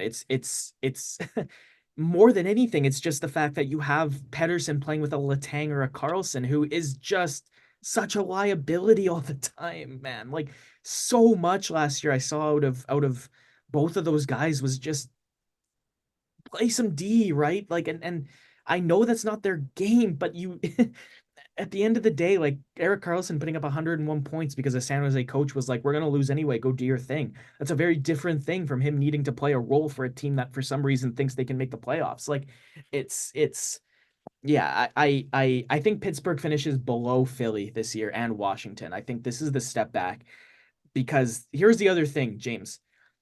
If Crosby or Carlson get hurt, I think they're boned. Like I absolutely think that absent those two guys, this team is winning one out of every five games, right? And I I I worry about a team that rely on two players that much when those two players are Sidney Crosby at age 37 and Erik Karlsson at age 34, right? As I mean, hey fella, I like those wingers I talked about earlier. me too. But like McGroarty and Rust, okay. So what if Cody Glass is their center, right? All of a sudden, that looks way less sexy. Like, You'd be Kevin Hayes. That's yeah, fine. it definitely could be, and you know, I know there's a there's a real hope in Pittsburgh that Kevin Hayes can be NHL or Kevin Hayes, but I think we'll see, right? Like I Guys had a tough couple years. I think he comes in motivated. hopefully I'm I talking tough couple years from like family and friends yeah, standpoint. no, we're cheering for Hayes, obviously. Yeah. Yeah. I got Pittsburgh in seventh. Rucker McGroarty's the breakout. Like I I I don't think they're in the playoffs. I don't think they're gonna get close to the top four in the Metro. Like it's and I you know what, man? I think we see five Atlantic teams and three Metro teams in the playoffs. Aiden, Pittsburgh signed guys to 1 year deals in free agency this year so they can trade them. That says all that it needs to say. Yeah, yeah. And James, like, listen, I was about to make the Vancouver point. Like, when I say that the team is making mistakes, at the end of the day, I know we're gonna disagree on it, but the biggest problem that Vancouver had when they were trying to rebuild was they didn't commit to it enough to get any actual usable assets for the players that were very good on the team. And Yeah. Jake Gensel's the only guy that this team has had the nuts to trade away. The only one. And they got a boatload for him. And for some reason, they were dunked on for what they got for him. And I liked it. I liked it a lot. Aiden, again, look at their last 6 or 7 moves. I, I understand Sidney Crosby retiring as a Penguin being a huge thing. Rust, Not Raquel, going to take a trade, and they won't trade him. yeah, Rust, Okay. Raquel, Letang, Carlson, and Graves should all definitely not be on this team right now. Um, the trade for Carlson was mind-boggling in itself because why? But Because Kyle Dubas wanted him when he was GM of the Leafs, and he couldn't make it fit there. So he went, I can do this now. yeah, yeah. And you know what? If I can trade for Erik Karlsson, I would. If I could figure out a way to fit Erik Karlsson on any team, I totally would. So what spot in the Metro do you have them? Well, they're ahead of Columbus. Yeah, They are behind Jersey, obviously. I've got them ahead. So, okay. All right. I have them. It's an 8 team division. Yeah, I have them in a 3-way tie for fifth. okay. I honestly think them, Philly, and Washington all have the same amount of points and missed playoffs. Yeah, I think they're in seventh behind Philly and Washington, and it'll be I think they all have the same numbers. I yeah. think all of these teams go like 39, 39, and 4. And you know what? That's fine. Enjoy it because one of you guys is going to squeak into playoffs somehow. Somehow it'll happen. But yeah, that's all I have on Pittsburgh. We get to move to Detroit next. Mm, You know what? Take the reins here, fella. Tear them down. sure. James and Buffalo style. Because I'm going to build them back up so strong that you'll never be able to tear them down again. I think there was a version of this Detroit Red Wings team right now that could have been a lot better than this. Is kind of the way I'll start this because To me, there is no reason whatsoever that Detroit should be rolling out not Marco Casper this season, right? Like you are leaving these guys just completely off the roster. I'm so a fan of making sure that as you're developing players, you are doing it in a way that gets the most out of their development curve. But I also cannot understand Simon Edvinsson and how he's been handled. Simon Edvinsson could have been right now their number two defenseman. And I think he would have been if like getting Ben Sherratt and Jeff Petrie and Justin Hall just made my head hurt. And I think they're still struggling with that because listen, man, I've watched it in Vancouver for years. Owners don't like big free agent signings sitting out of the lineup. Like Louis Erickson was playing in Vancouver for a long time, I think, for the literal only reason that he was being paid a lot of money. And I think Justin Hall is going to fall into that as well. Like Simon Edvinsson still has Sherratt and Petrie and Mata and Gustafson and Hall around him, and he's had two full AHL seasons where he's looked like a great defenseman, and instead you have these mediocre players ahead of him. Larkin, Raymond, and DeBrincat are going to be a good unit this year. That's going to be a very solid first line. Alex DeBrincat to me is a very, very like hit or miss guy. He scored 27 goals last year, which means we might actually get 40 out of him this year, and then we're gonna get 18 the next year because this guy can't put together right. Like it's that's his MO is he'll look like, oh my God, he's one of the best goal scorers in the league for a season, and then the next season it's just, oh fantastic, you can't do anything. Um, so I think we're gonna see a good year this year out of those guys. I don't believe in this second line, man. I don't think Vladimir Tarasenko, JT Compher, and Patrick Kane has what it takes to be a strong unit as a I threesome. think I think you have their top six forward lines all wrong. You don't think DeBrincat, Larkin, and Raymond would play together? No. Okay.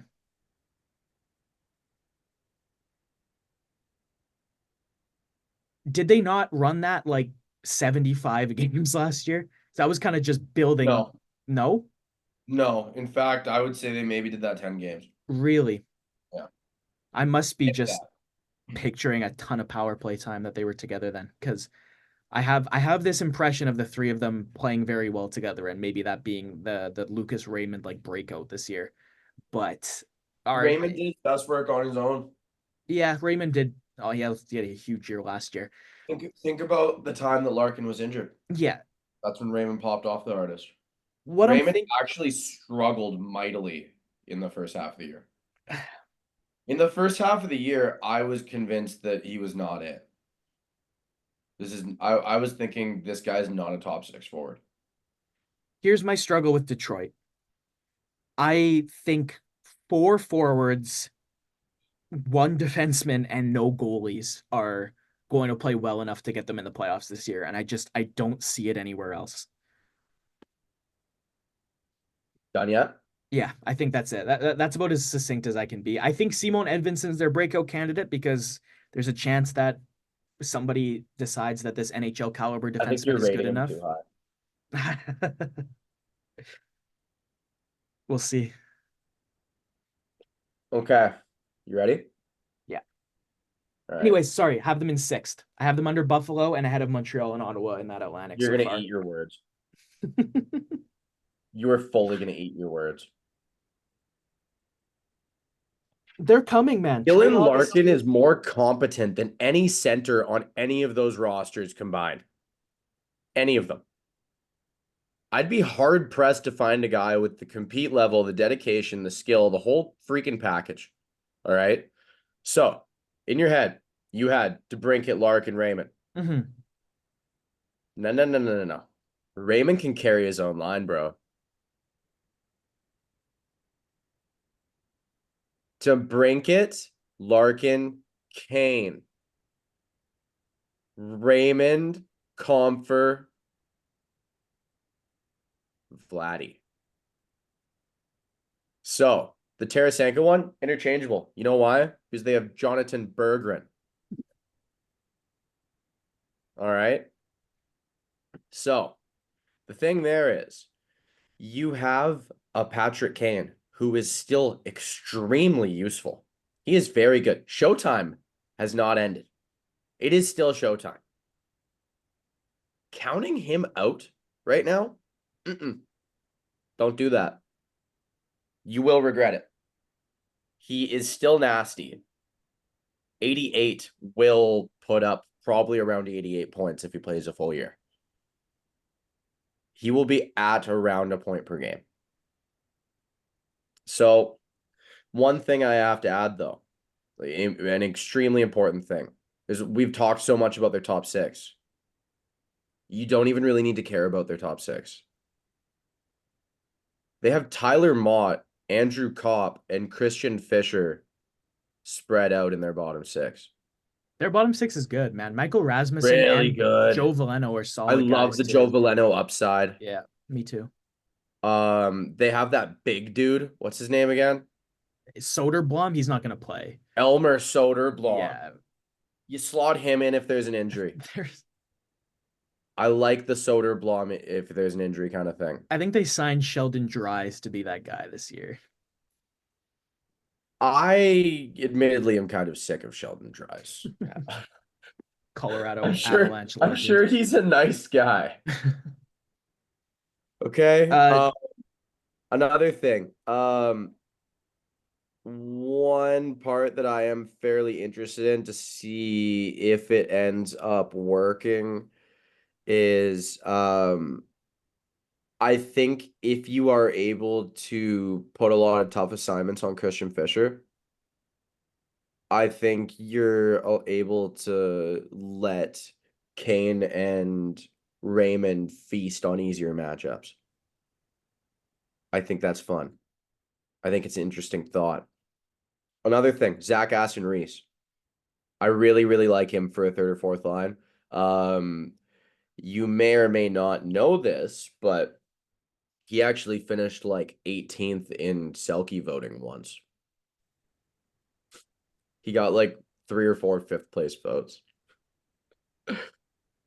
So which goalie is going to win more than 20 games, post a better than 900 save percentage, or a better than 3 goals against average? No, it's a platoon thing. Because I see nobody in sight. It's a platoon thing, totally. Like, you're not going to get the best out of Cam Talbot every night, and that's fine because you have Alex Lyon and Ville Husso. Who were both like Lyon was solid last year. Ville Husso looked like a shriveled husk of the man. Okay, Aiden, but we're also talking about a Red Wings team that was eaten alive by injuries and saw multiple step backs from players. All of these players aren't going to have down years again. Last year's Detroit team. Yeah. I'll give you Mo Sider. Yeah. Who else took a big step back on Detroit aside from Mo Sider last year? I think you definitely could have got more out of Joe Veleno. I liked what I saw out of Joe Veleno I last think year. you could have got more out of Alex DeBrincat. I think you could have got more out of David Perron. He took a massive step back last year, and that's a guy they relied on a ton. So they were having to figure out what the post David Perron era looks like. That's totally fair. He's a very useful piece for them. And then you miss a little bit of time with Larkin. When Larkin got injured, that rinsed them. You had a great year out of JT Compher. That was really helpful. JT Compher is their second line center, and that's working. As a guy or two develops, maybe your boy Nate Danielson develops, maybe he becomes a second line center. Back end of Compher's contract, he shifts to third line. Cap's going up. There's nothing wrong with that. I'm okay with that. I think Larkin, Casper, and Danielson is a 1-2-3 solid long term. But you're not going to have both Casper and Danielson work out and be on this team. Really? Well, Aiden, it's like imagining all of the prospects always make it. It's not going to work. All of the guys are not going to make it. I'm talking long-term viability as this team is gradually getting better and better. I don't know if you're targeting the right two guys with that analogy. It's more so the thing where we watch all of these teams have a few dynamite prospects and they don't all make it. No, I know. I'm just saying to me, those are two players with very high floors, right? So I'm Yeah. not arguing your concept at all. I'm just saying that Danielson and Casper, just to me, are like, if you want to go after a Detroit prospect for maybe not fulfilling expectations, talk about Axel Sandy and Pellica, right? Like Okay. Yeah, that's fair. that's a guy to me that has a super high ceiling but a super low floor, right? Casper and Danielson don't have super high ceilings, but to me, they're both like solid bottom six centers in the NHL at minimum, right? This Red Wings team, I think they add. I really like the idea of Rasmus Anderson added to the squad.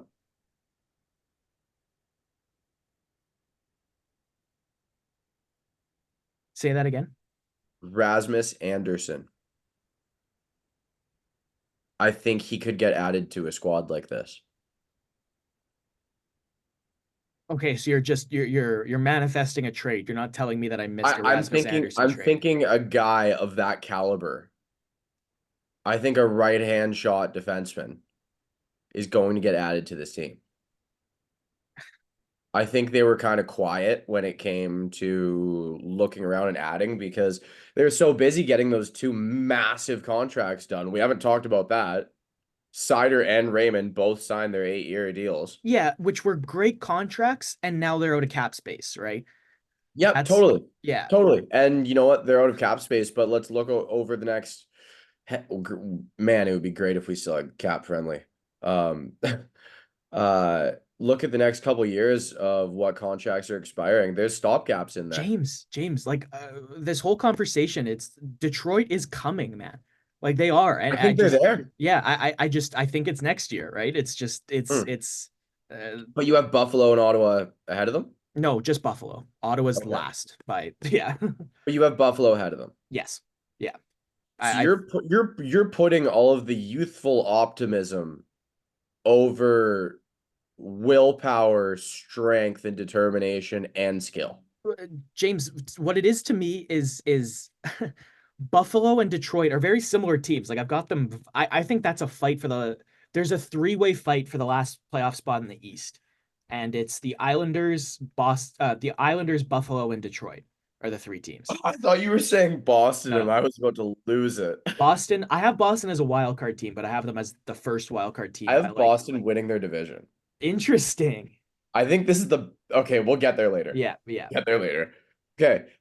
Yeah, honestly, Aiden, I think this team bulldozes Ottawa and Buffalo. I think they're light years ahead Yeah. in the rebuild to It's being a contending team again. to me, James, it is I have way more faith that Buffalo is going to get the offensive contributions they need out of their players than Detroit. I have faith that Patrick Kane will get 70 points. Larkin will be a point per game guy. Raymond will be a point per game guy. DeBrincat will score at least 25 goals. Seider will have at least Calm for 50 points, competent defensive game. Confer. I don't know about 50 points. That's he had a great year last year, James, and he He didn't will be have 50 playing the points. whole season with one of Raymond or Kane. Yeah, which would help. Yeah, for sure. But And they even slot him in on the power play here and there he was because he's very great on the good bump. last year, right? He was But that's what excellent, he is now. and he didn't have 50 points. That's kind of that's what I'm saying is is he can be amazing and not get 50 points, right? And that's kind of where I'm like, all right, I'm looking at a Dylan Cousins and I'm saying I have a lot more faith you're going to put up the 65 points your team needs as a 2C than JT Compher, right?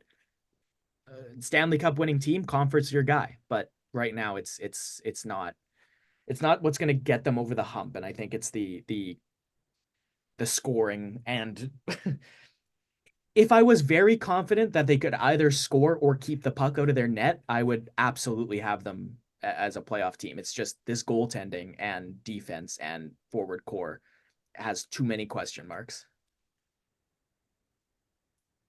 I think we need to bet on this. We are so far apart from each other on it Are because we? I just want to rub it in your face when they bury all those teams and make playoffs. Okay, I have them sixth in the Atlantic, Uh-huh. missing the playoffs by a handful of points, within 6 to 10. Honestly, bro, I only have them like 10 points under the Lightning. Oh, so you have them in what? In They're in playoffs and they are one, two, three. They are fourth/fifth in the Atlantic and making playoffs. Okay. Okay. I've got them sixth, and I could see them easily be fifth. I would be surprised if they were fourth. Sixth. Putting Buffalo against ahead of them. Just I don't get it. I don't get it. I love you, man, but I just don't. The upside. I can't ride with you on this one. So here's another middle ground team that again, talk about misguidedness in the Pittsburgh Penguins. Oh, we're gonna disagree so hard on this too. On Washington, Yeah, I love what they did. I thoroughly enjoyed their offseason. If we're talking an entertainment standpoint, we're talking a business standpoint to get butts in seats because they remain at least mildly competitive and they're playing meaningful games down the stretch. You know how much money a team generates by doing that? Because it is business. And this is a team that didn't they just low key almost get moved to like Virginia or something? yes. Like super low key almost got moved. There was like a little article and then barely anyone talked about it. Like that almost kind of happened. Can you imagine if Ovechkin finished out his contract and won and hit the all-time goals record in Virginia? That's just wrong. That is so wrong. You know what, man? The Capitals. All right, so I guess we go over the additions first. Jacob Chychrun, nice. Love the role he's going to play there. Rasmus Sandin is not a top pair defenseman. Jacob Chychrun is. Andrew Mangiapane, love it. TJ Oshie's career is likely done. Andrew Mangiapane fills that role. And from what I gather, he's a guy's guy. People like him. He's a platoon dude. Pierre-Luc Dubois, huge gamble. Crazy. Absolutely wild. But they didn't need Kemper. They didn't at all. So you know what? Instead of wasting money on a goalie that you don't need, why not spend some money on a calculated gamble? They know how bad it could go. They made the trade. There's no point crapping all over them and going, why would you do that? Why would you do that? Why would you do that? They know. They know it's risky as all hell. It's like you see a brand new Xbox on Marketplace for $60. You know that it might not work. But you're going to buy it anyway and you're going to try it because if it works, that's sweet. That's what Pierre-Luc Dubois is. I bought a game console on Facebook Marketplace once and I tried it before I like left with No, it. you're not allowed to try it first. No. Do you know Calculate. how suspicious that is? Uh-huh. Okay. Um yeah, I mean Another thing. I like Matt Roy. The goalie tandem. Yeah, I forgot about Matt Roy. The goalie tandem of Charlie Lindgren and Logan Thompson is That better than half the goaltending tandems in the NHL. absolutely it is. And it's for Um, less than $2 million. Can you freaking if believe you that? need a third goalie on your fantasy team, look no further than either of those guys because I think they're both going to play 40 games. And then you're going to see like Hunter Shepard or someone weird like that play 2 games. I really, really, really enjoy Dylan Strome. I think he's a solid player. But another thing, Ovechkin's what, 40 something, 48 goals away from the record? Yeah, enough that it's 50-50 for this year. He's not hitting it this year. It's not happening. He's going to score 29 this year. He's not hitting 30. And you know what? Nothing wrong with that. I'm totally fine with that. So, are the Capitals going to struggle? Totally. Are they going to get butts and seats? Yes. Is Pierre-Luc Dubois going to get more than 60 points? No. Is he going to have 45 points and try to get better? Yeah. Yeah, he is. Because he's going into probably one of the most fun-loving locker rooms in the NHL. You're telling me you don't get stoked to hang out with Ovi? Good luck. If you don't get stoked to hang out with Ovi, I don't get it. I don't get you. If that's the case, you are a lost cause. Connor McMichael took a big step last year. I think he continues to do so. I think he is a second line winger. That is what he is, and that's what he will continue to be. I think Hendrik he's the Lapierre slots in at 3C. I don't mind that. He looks all right. Ivan Miroshnichenko might be kind of good. he's my I don't know breakout. yet. While we're That's your talking breakout? about him, he's my breakout. Yeah. Okay, you can talk about him.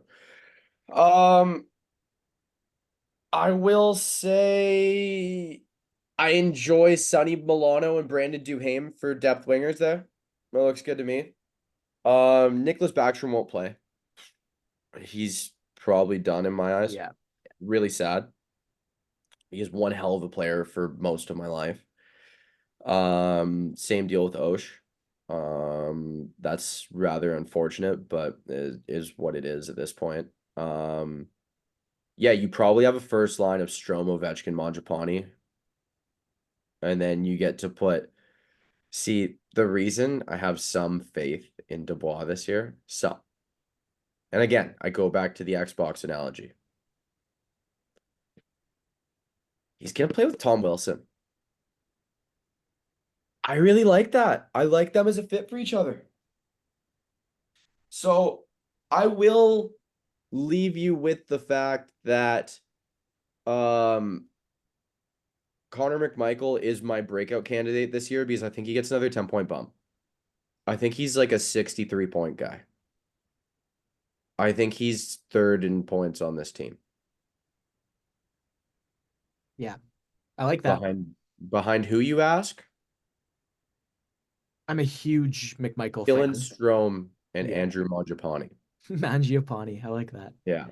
Um, I will be drafting Andrew Mangiapane this year, and there's nothing you can do about it. aside from what, drafting him first. If you pick him, you're going to be picking him way too early because I'm going to pick him too early. But there Um, there are guys I I feel that way about where it's like, I have them, as I've said before, pretty much tied with Pittsburgh and Philly. Like they're all going to have 39 wins. But I have them ahead of someone else. Someone we'll get to next. okay, Washington for me, pretty similar feeling to James, I think, aside from the fact that he liked what they did and I just didn't. I But totally Aiden, you think, never look at it like a business standpoint. That yeah, is, James, I almost have to be careful what I say on this podcast, James, but I have sat in rooms with billionaires complaining about their hockey team's income, and I just cannot like. It's so hard for me to analyze hockey, knowing the extravagant, disgustingly rich lifestyle these people like lead and care about their goddamn income. Right? It's just hey, who I am.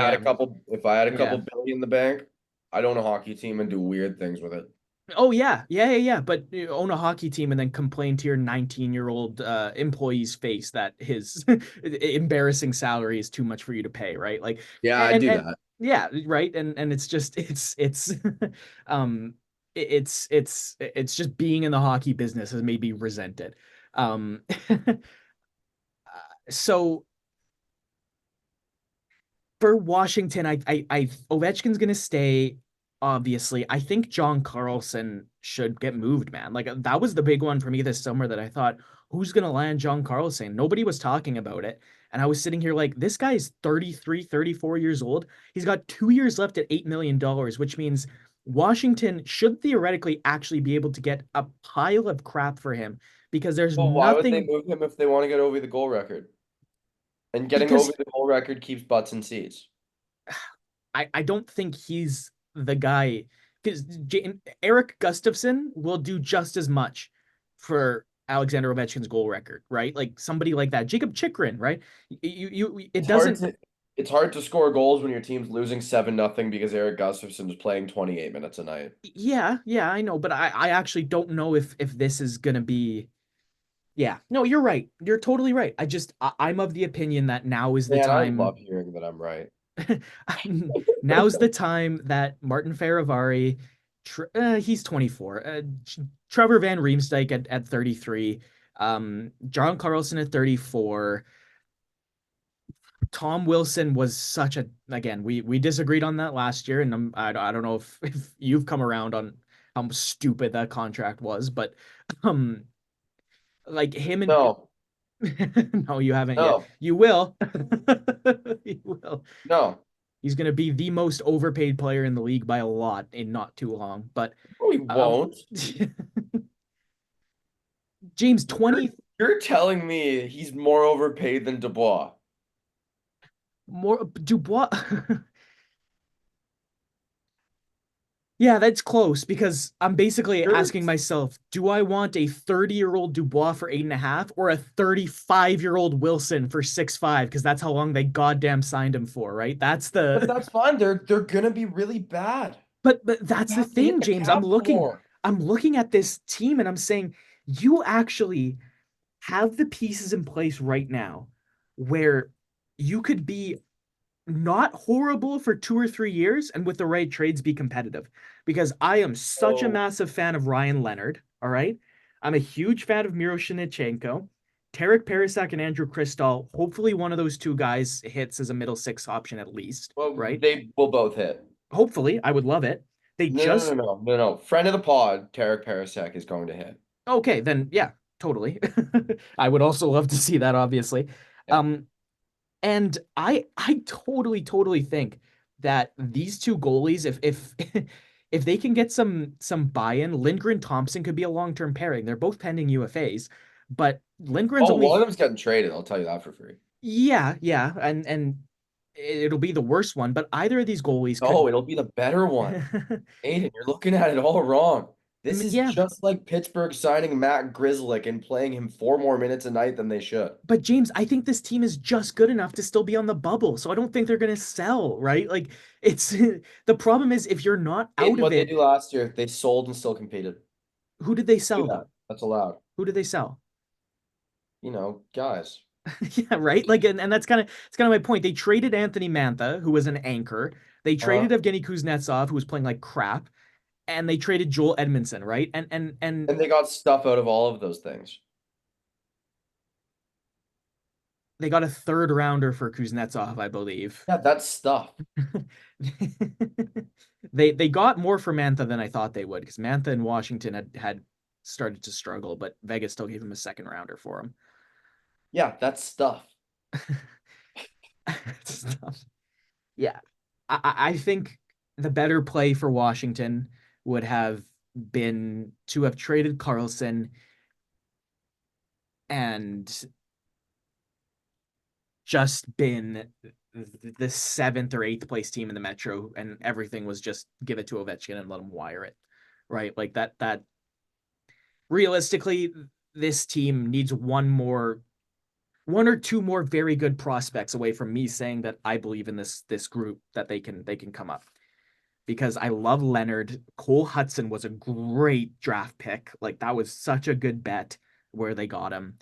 Um, anyways, breakout candidate for Washington's Miro Shnichenko because I think there's a path to a top six spot if he puts in the work. Okay, I like it. I like it. I can't wait to watch Ovi score a few more goals. I love watching that guy score goals. So you have the fall off coming out of the New York Islanders, James, Oh don't yeah, you? they're gonna be so bad. Interesting. 31 wins is my guess. That's an 8-win 31 drop off. New York Islander wins. Now, and you're gonna see it, James. And again, it comes out in these predictions.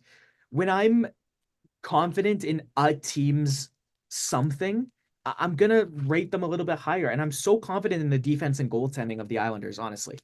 Like How that's was what your it is for me. confident in Sorokin after last year? That's Yeah, crazy. That's no, wild. I listen. They're I understand betting on talent. I get that. yes, yeah, like, and even then he was okay, but he wasn't horrible, right? And he was coming off three really solid seasons. One as the backup and two as the starter. Um, It even got to the point where Patrick Waugh was like, "Well, I know Varlamov. I know he's a dependable guy. I'm throwing him in the cage." yeah, no, I know. Sorokin's sitting on the bench. He played 28 games for Varlamov last year. Like he played a lot. Think about down the stretch though after Watt took over.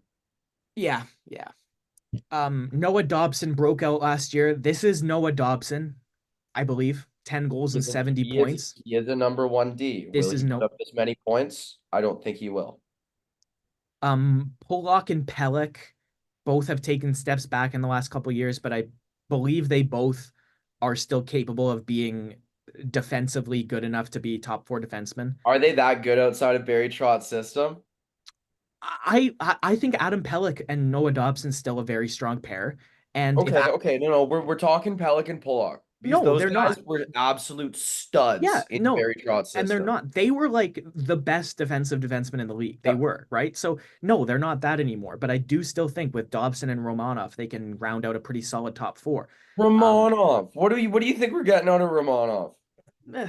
18 minutes a night of steady hockey and decent And you passes. responded with a noise. Yeah, well, and dude, like again, I'm not like it's funny because it's almost like I have to take the opposite stance to you. This team is going down. Like they are. They Anders Lee is not the player he once was. It's not a Good guy secret. though. Yeah, totally. And he's like a super talented multi-sport athlete too, which is cool. Totally, yeah. He's supposed to Um, be he had a Div 1 calls and offers for football. I That's think crazy. I think we start to see the Kyle Palmieri and Brock Nelson. I don't think they're both going to be bad. Brock Nelson's Nelson, still gonna be nasty. Nelson's still going to be 55 to 60 points. Palmieri is not going to score 30 goals again. I Oh think no, he's not gonna be very good. I think points wise, you're going to see Horvat, Barzell, Dobson all like this. Then a Brock Nelson, and then everybody else before below like 40. Like How does Anthony Duclair do? Anthony Duclair is interesting. It's all going to be about where he starts because if he starts in the wrong fit, he's going to play terrible and then he's not going to get a chance. But I think the smart thing to do would be to start him with Horvat and Barzell. Okay. What do you get out of Pierre Engvall? I don't think anything different or special than what you usually get out of Pierre Engvall, which is a solid bottom six forward. Okay, one guy on there, I'm looking at their depth chart right now. Uh, they have a Russian that I know frighteningly little about. That's Maxim Siplikov. That was excellent pronunciation, James. Well Thank you. done. Thank you. Yeah, I know frighteningly little about this guy, and I'm looking right now. He had such a sexy year last year, dude. He was so good in the K. Like he was unreal. Um, he is how old? 26, which is Okay. All yeah. right. If you're 26 and last year was his first great year. All right. first great year, he was solid the year before. Um, They didn't bring back Cal Clutterbuck. Matt Martin's on a PTO. Cizikas is still there. Man, they put a lot on Pajot. That guy has to do a lot, I think which the is kind of confusing considering they have Horvat and Nelson. Have you seen Pajot's minutes? yeah, I know he plays a lot. Guy plays a ton. I would honestly go Lee Pajot Engvall as a line. I'd Eh. bury Engvall in the minors. He's like a quarter of the reason that I think this team plays this bad. You know what, Have I gotten, James? have I gotten sour and bitter? I've got them in fourth. I've got them above this Washington, Philly, Pittsburgh group. Yeah. Oh, dude, I think they're gonna suck. Yeah, yeah. I don't Bro, think they're they're gonna make the playing Dennis playoffs. Cholowski this year. No, they're not. Are you Yes, kidding they me? are. They are absolutely okay. He does Oliver not. Wahlstrom is not an NHLer. No, I don't think so either. I'm a big fan of Simon Holmstrom. I'll give. I'm glad someone is. Yeah. I think he's. Good for you. Yeah. No, I totally think as a middle six guy on this team, like he's a good stopgap in like the Kyle Palmieri spots because you've got William Dufour who I really like, and you've got Cole Iserman in the minors. Maybe Toplankov is gonna do something, right? 26 years old is always the big red Ziplikov. flag. Ziplikov, yeah. Scott Mayfield, I'm not there with him. As a 6, he's fine. I don't know. Yeah. Anyhow, I don't. No, not anyhow. I'm not done here yet. I'm really not done here This is yet. such a long episode. I know. One more. I hope we get games out of Ken Appleby, their fourth goalie. Because of the name. Yeah. Okay. And then I hope he gets an Applebee's sponsorship. That would be pretty cool. Yeah, I got my breakout candidate for the Islanders. How about it Siplikov? I like him. I don't know That, anything, but I like him. that was what I had too. Um, I think everyone takes a step back. Okay. I think Sorokin is the outlier. He gets slightly better, but he's not enough to hold them in. I love Patrick Waugh. I'm a big Patrick Waugh guy. I think this is only his only full season with the team. I think it's wash, rinse, repeat, throw another coach in, send make a couple small trades, and then sign another Pierre Engvall for 7 freaking years. I have them low. 7.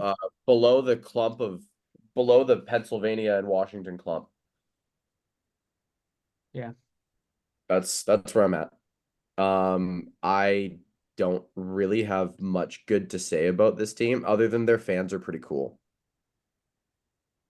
I think Islanders fans are cooler than Rangers fans. I like them. Tampa. Tampa. Uh-oh.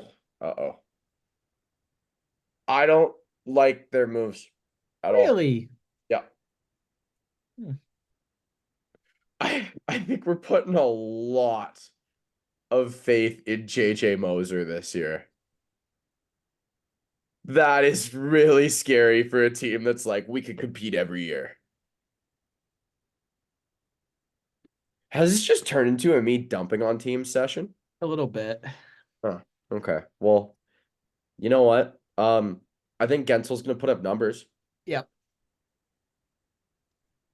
I hope for their sake that him and Kucherov don't play together. I want them to have 2 lines. Like 2 really good offensive lines. Like, yeah, play together on the power play. Yeah, stack the line for a bit. But like it's Kucherov, Point, Hagel, right? Yeah, which is far from a tough look line. No, that's not bad at all. I mean, like, I think like Tampa makes playoffs, but I think they're a wild card. I might even have them as second wild card. It's a big 3-4 toss up to me between them and Boston. Part of the reason I James think is Boston's so much more complete. oh yeah, but I'm sitting here on Sunday, September 22nd, and I'm looking at the Boston Bruins goaltending.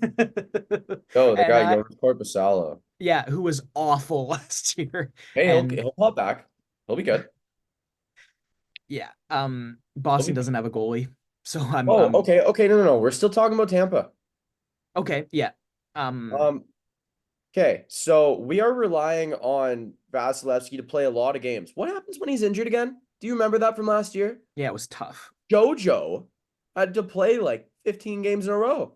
Then they got a slice of Matt Tompkins after that. Okay, so we made a couple moves. I love Ryan McDonough. Love bringing him back. Are we seriously certain that after trading Sergachev away, Hedman and McDonough can do what they did a few years ago? Oh, okay, no. They have reinforcements like Crozier, Martinson, Lilleberg, Herbix, and JJ Moser, and Eric Cernak, who has consistently gotten worse since he signed that big ticket. Oh, damn, did I forget Darren Radish? I was about to say that Darren Radish Possible. disrespect is absolutely unreal. He's an NHL defenseman. Mm, I I sigh as I take a sip of my Diet Pepsi and I look and see that Logan Brown is slated to play on this team this year. Is he? I don't think so. For Depth chart wise, yeah, he's right there. Logan Brown is not going to play for Tampa. I like Nick Paul. I like Cirelli. Like their center depth is phenomenal. That's great. Well, and they Well, just got Connor Geeky too. He's going to start yeah, in Syracuse. He yep, could easily crack yep. I the like team. that. Did your cousin Gage make the team? No, not this year. No. No. Will he ever come on the pod? That's a good question. Yeah. Yeah, Glenn Denning too is a 4C is not a bad That's not bad at all. I not a like bad Mikey option. Asamont. Yeah, me too. Um, and like, dude, I'm not coming on here to doubt all of these champs. But these guys there's a lot of proven winners here. What I'm saying though is I don't think any of the moves this team made them better. I think they made 4 wholesale changes that made them worse. I think Jake Gensel will be more effective for this team than Steven Stamkos would have been. I think he will be in 1, 2, 3, and 4 years. I think this year it's probably worse because it's an adjustment.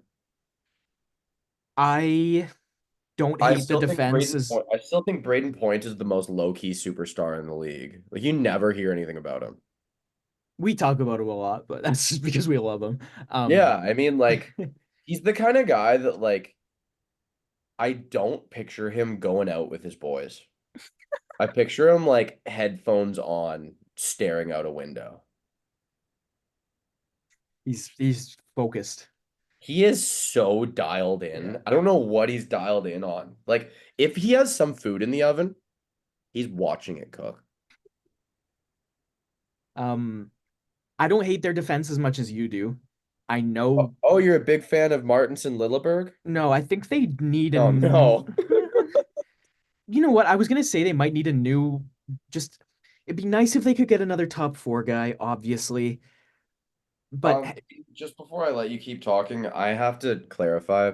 I know so little about this Martinson Lilleberg fella. Like I just like saying it. I was gonna say, I just like saying his name.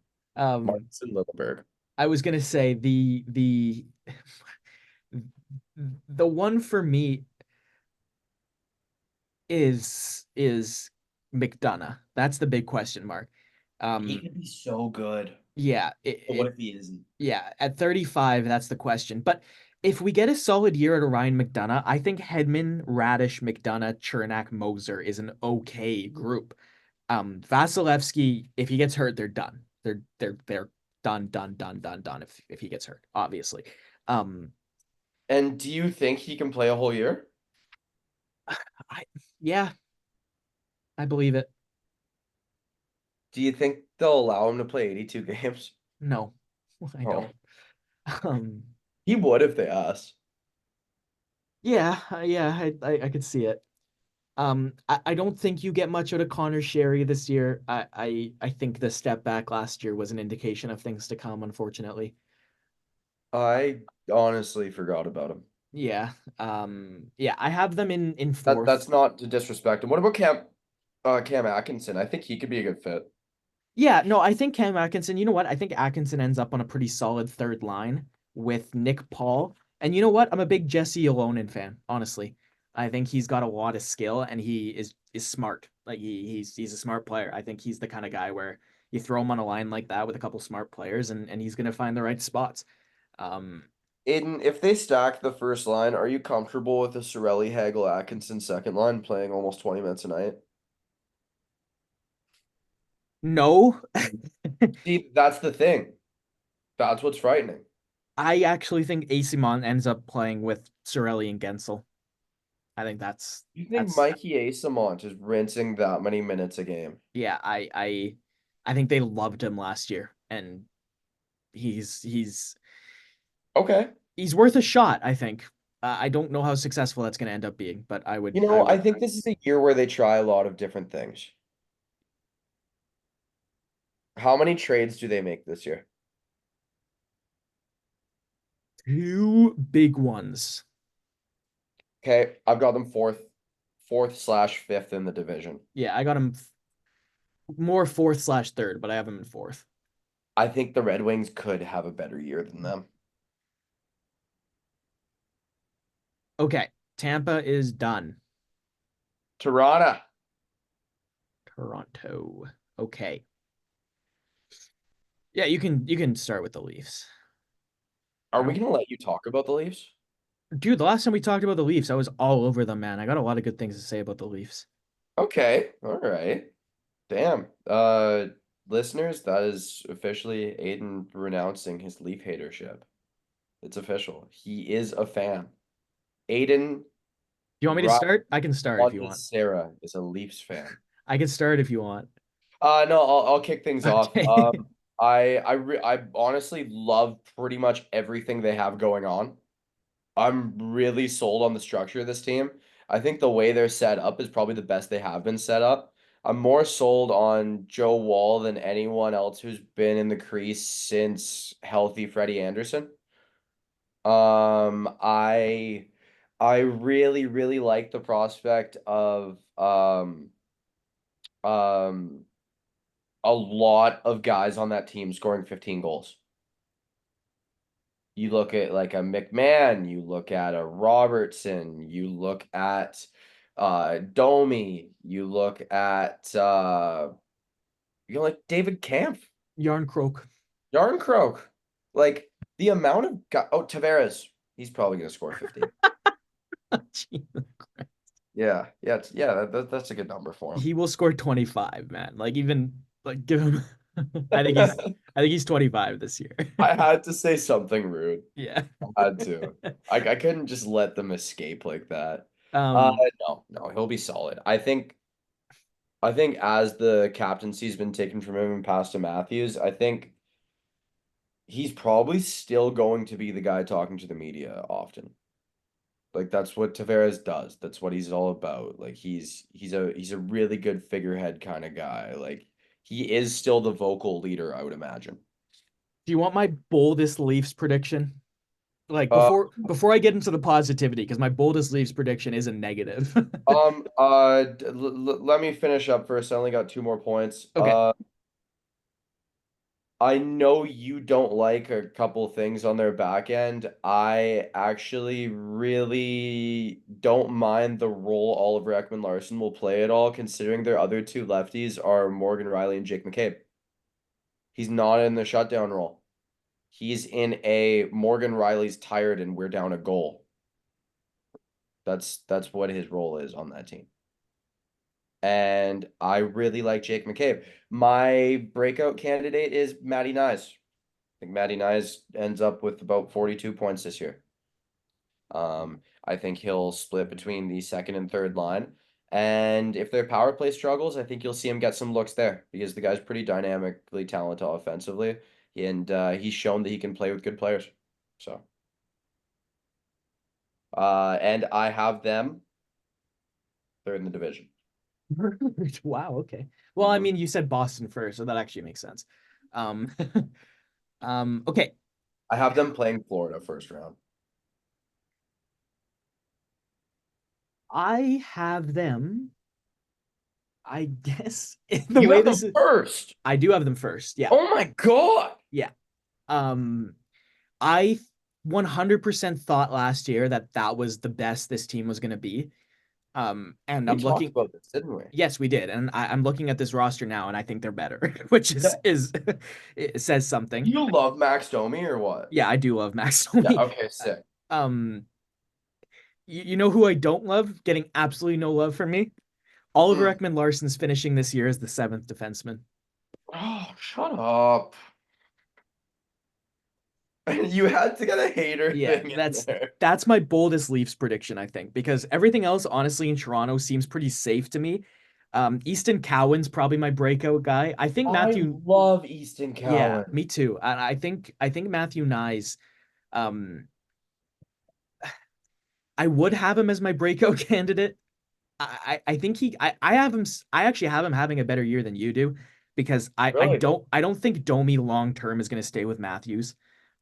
What? And I think Nyes is going to take that spot. I think Nyes and Matthews are going to play together with one of Nylander or Marner at some point this year. Will be a line. Um, What about when Matthews was out in playoffs and they made the line that was like, wasn't it Nylander, Domi, Bertuzzi? yeah, that was good. That was And good. then so you stub out, obviously you don't have Bertuzzi anymore. You throw Nice there. That would be nice. That would be Well, and nice. then all of a sudden you're then looking at What's Bobby that? McMahon. You're looking at potentially Bobby McMahon and John Tavares being third liners. And like I get it. We're talking about Tavares scoring 15 goals. Like, he's not going to score 15 goals, but he is going to take like he's on the downswing. He is, right? That's Well, it's not even the downswing thing that has me predicting that few goals. It's the ice time, man. Like you look at the way it's going to be dispersed. There's a lot of other players out there. he's still going to be on the first power play unit though. Probably. Yeah. So that already, right? That's what I'm saying is um yeah, Ekman Larson I think is the the big negativity because part of it comes from my belief that like Simon Benoit I think was found money for them. I think he's a very valuable bottom pair defenseman.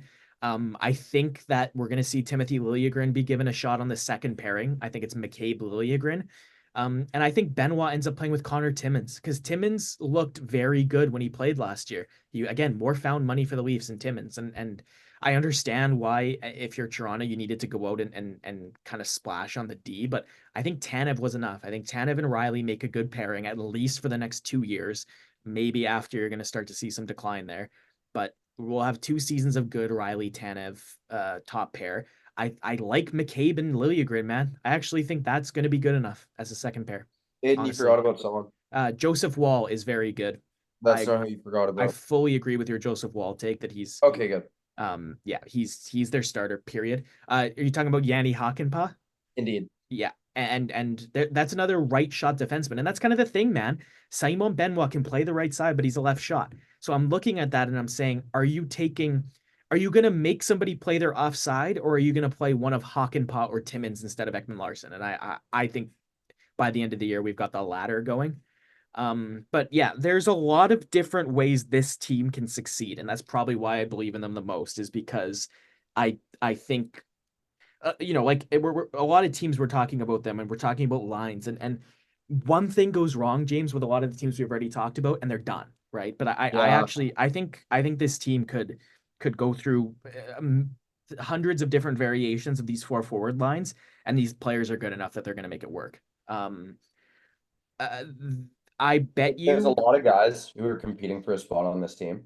yeah, I bet you we're going to see whichever one of Yarncroke or Kampf isn't playing very well, I think gets traded. And I think It, Easton Cowan is going to get into the top 12. I like that. Yeah.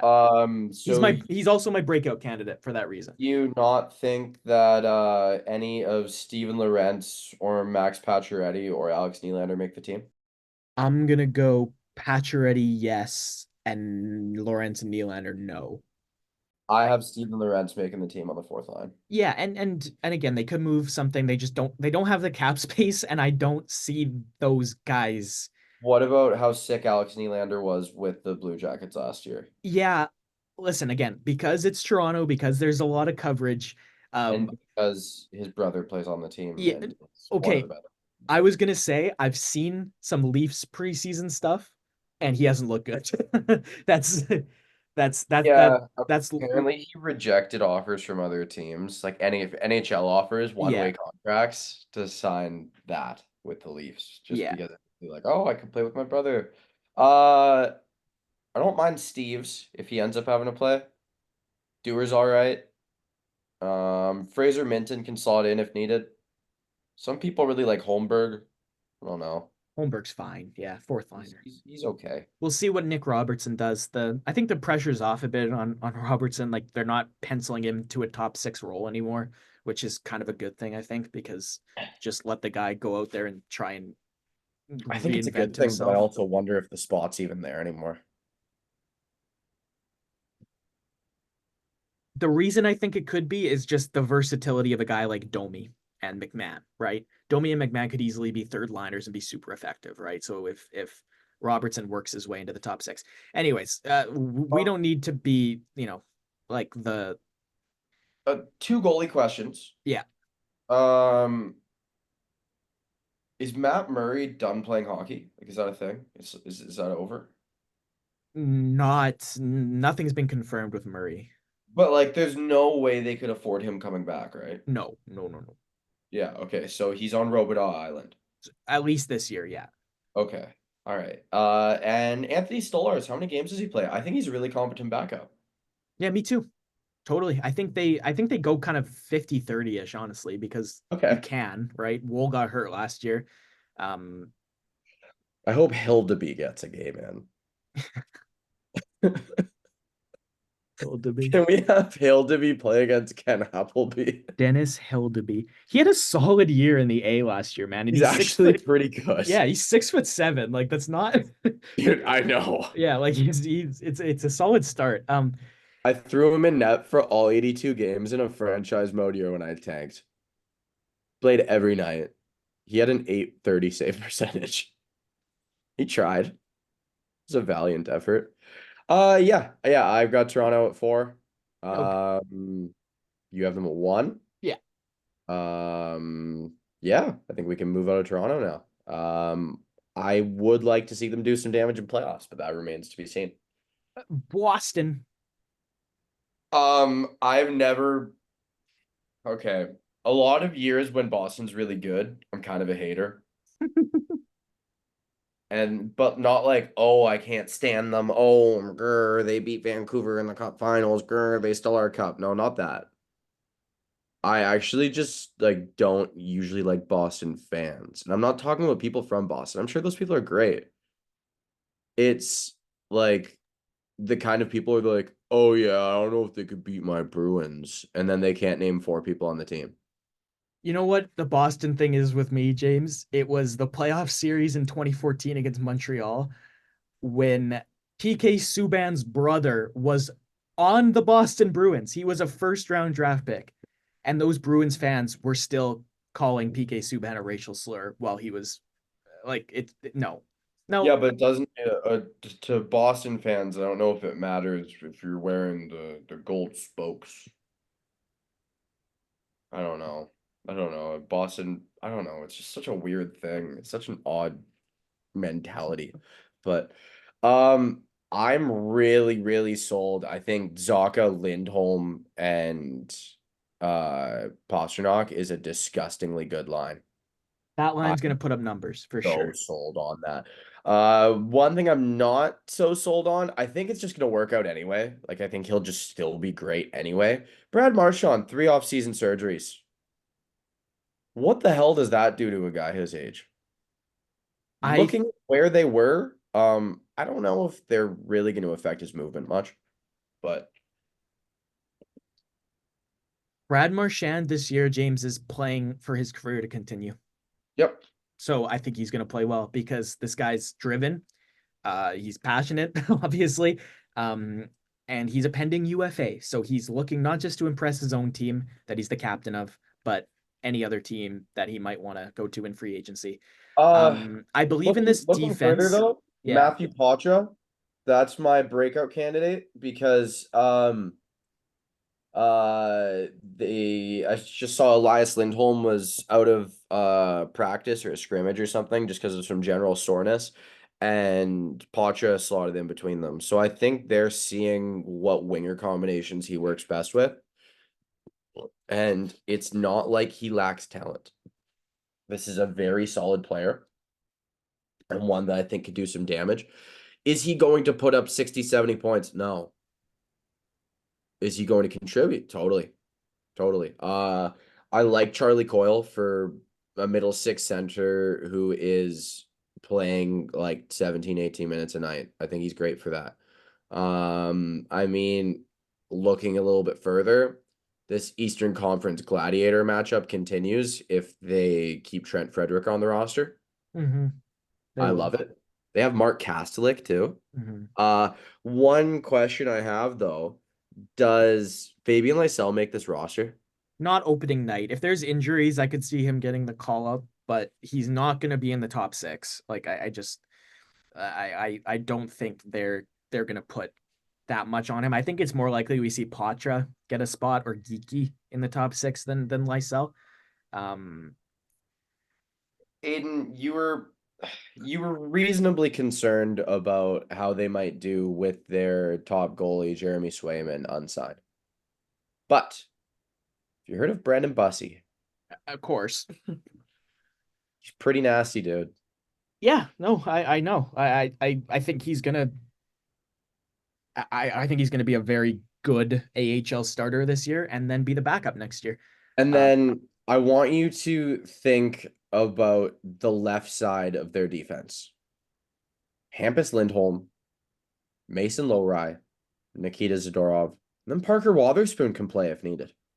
that's actually where my breakout lies, is in that Mason left Lowry? side of defense. Yeah.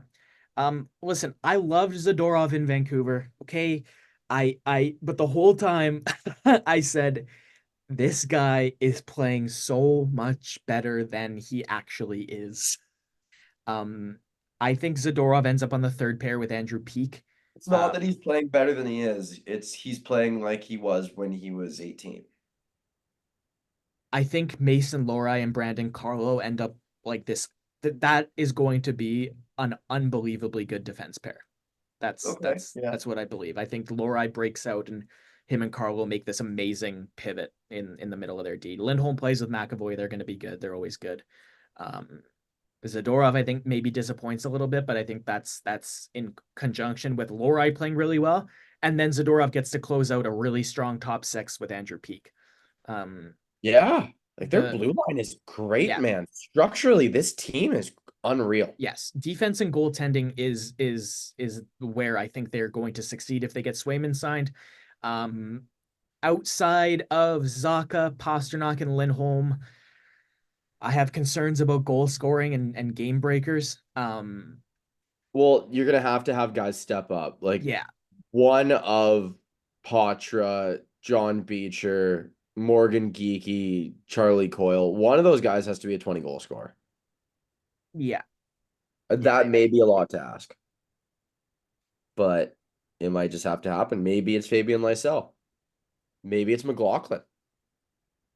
I don't know. Someone's going to do it. And it doesn't have to be 20. It could be 18 goals. There's nothing wrong with that. But realistically, I think this team checks every box. I think they're going to wipe the floor with competition. I actually have them not just winning the East regular season. I have them winning the East. I think this is a cup contender.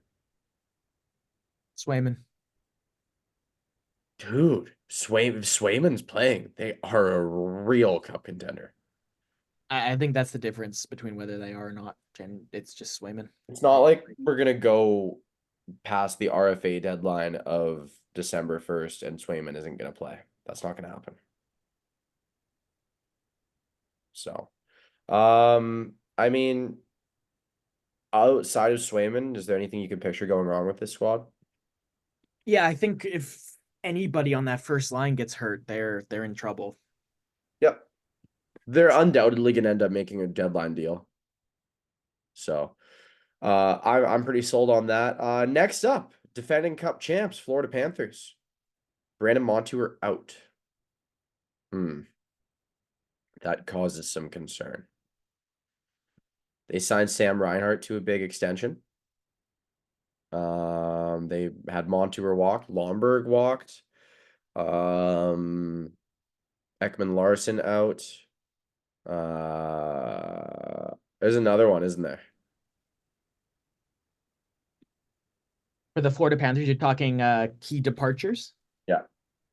Key departures, Florida. Well, Montour, Ekman Larson, Tarasenko left. He was kind of a halfway through, if that's what Yeah. you're thinking of. Yeah, Stolar's left, but shouldn't be an issue with Bobrovsky and Knight there. Yeah. I yeah, it's the kind of thing where I have a really hard time doubting them. There's so many guys on that team with so much fight. And it's the kind of thing where I can't see them being bad. Can you seriously tell me that a team whose top three centers are Barkov, Bennett, and Lundell, like tell me that can be bad? No, no, this team to me, they are my second place in the Atlantic. Yep. Um, I don't really see weaknesses. Maybe their second pair could be better on the defense, maybe. Maybe their whole defense could use a bit of a facelift. Yeah, yeah, Like they have Forsling on the left side. yeah. Are you waiting for me to say more? No, I know they don't exist. Tobias Bjornfot may end up playing for this team. Yeah, I could see that. I, That I could be like a reclamation project, though. I like their top nine a lot. I think Maki Samoskevich gets into their top nine. He's probably my breakout guy for them. He was a first round pick in 2021. Isn't he Um, supposed to be grossly talented? yes, yeah, he's a good player. So Great. Justin Sordiff. I don't think sort of makes this team, man. No. No, no, no, not yet. Give like yeah, Thomas Nosek, Will Lockwood will both be on that right wing before Were you sort of aware is. that Zach Dalpe was on this team? Yeah, I knew that. I was not. I didn't even know he was still playing. Yeah. Florida to me is easy. They are going to finish in the top two of the Atlantic. I have them in second. Everything is solid. Here's where I'll bring up Sorry, do some. you know Zach Dalpe has been an AHL captain 5 times? No, I didn't. um, so I'll right now Florida is not cap compliant. They don't actually have too far to go. It's only a couple $100,000. However, here are some pending free agents. Are you ready? Yeah, let's hear it. Bennett? Sam Bennett, Yeah. currently at $4.425 million, due for a raise. Carter Verhaeghe, currently making $4.1 million, due for a raise. Maki Samoskevich, I think, ends up being due for a raise. He's an RFA right now. Aaron Ekblad, $7.5 million, unrestricted free agent at 29 next year. Whether Not or Overface. yeah, maybe not, but he's still gonna get that money. Yep. Yeah, so it kind of feels a little bit last dancey here for this group. Do you think they can repeat? Yes. I Yes, I think they think need I think they they need more. they will need a defense something. Either Adam Boqvist pops off or A they get defense something. two other guys. Yeah, like it either needs to be yeah, like a Boqvist and Kulikov all of a sudden being like this. They have Mikola too. Like they Mikola's useful. they need one top four guy to me and health, and then they're there. Okay, one other thing. A lot of people are picking Adam Boqvist to be extremely relevant in fantasy. Some people are projecting that he just fully steals the first power play. It I could don't know if I happen. see Here's why it could happen, James. it. And it's Okay. what we're talking about. Minutes. How many do you want Forsling and Ekblad playing? Right? Like Porcelain's it's gonna be playing 30. yeah, and I think realistically it's just like Boqvist can zip the puck around and for them it's okay, let's just give Forsling and Ekblad a rest because they're gonna lean on those two guys a lot. And They I could go 5 forward power play. you could. Yeah, I think Antoine Lundell is ready to step into that power play unit, right? Like Yeah. I know Bennett, Verhaeghe, Barkov, Kachuk, Reinhardt is probably the easy five, but I'd like to see Lundell get more of an offensive role. He had 17 points in 24 playoff games. Dude, Evan Rodriguez. Yeah, that too. He's sick. Like he's a good player. Like he's a top six forward there for sure. Yep. Um, Rodriguez, Bennett, Kachuk is kind of a gross line. yeah, I agree. Um, a breakout candidate for me. See, I have a hard time there. Really hard time because it feels like everyone is kind of established. But I'm gonna make a hopeful one. Hmm. I hope that Spencer Knight can have a good 20 games. Me too. That's the plan. That's the hope. That's the wish. Also, how did Chris Dreger get back there? Chris Dreger was acquired via free agency, I believe. Yeah, free agency. Remember when he would for like 5 minutes he was going to be the starter in Seattle, I and do. then they just like signed Grubauer in free agency instead. Yeah, I do. For 5 minutes, they're like, "Yeah, introducing our probably new starter," Okay, and then, James, what? I'm gonna lead off this next team Okay, with probably the boldest prediction of the pod so far. Cara, bolder than me and the Red Wings or me and the Islanders. yes, Wow. best line in hockey this year. 80 Uh, points out of all three of Andrei Svechnikov, Sebastian Aho, and Seth Jarvis. best line in hockey, eh? Best line in hockey. I think they're going to play the whole season together, and I think they're going to pop off. I think Jarvis is ready to absolutely explode. I think last year's going to look, I think 8 point per game Seth Jarvis this year is what we should be expecting. Okay. Yeah, Um, I can get on board with that. and I think all three guys, I think Aho hits 90, Svechnikov 85, Jarvis 80. Um, and I think that Wait, makes so what makes that better than Colorado's first line? I just don't think they stay together all year. Oh, Like okay. McKinnon and Rantanen together are yeah, that's the best duo you're gonna see. I just think it's gonna be too And much of a Drouin. rotating door that third spot. Um Marty Necas I think is I think he's settled into what he is. Like I think he's gonna be between 55 and 70 points, between 20 and 30 goals. Um, you hope that he can pick a lane to be in consistently because it's been great year, down year now for a few. Yeah. Um, this Carolina defense, it's the first year where I'm looking at it with a little bit of a raised eyebrow, but I still think it's good enough. Slavin and Burns is still a good enough pair. I think Orlov and Walker is a good second pair, and I think Gostisbehere and Chatfield it could be a solid third pair. Um, it's Where do your concerns lie? my concerns are with Burns's robustness, both in terms of Robustness. games played and like his ability to get up and down the ice with any pace. Um, he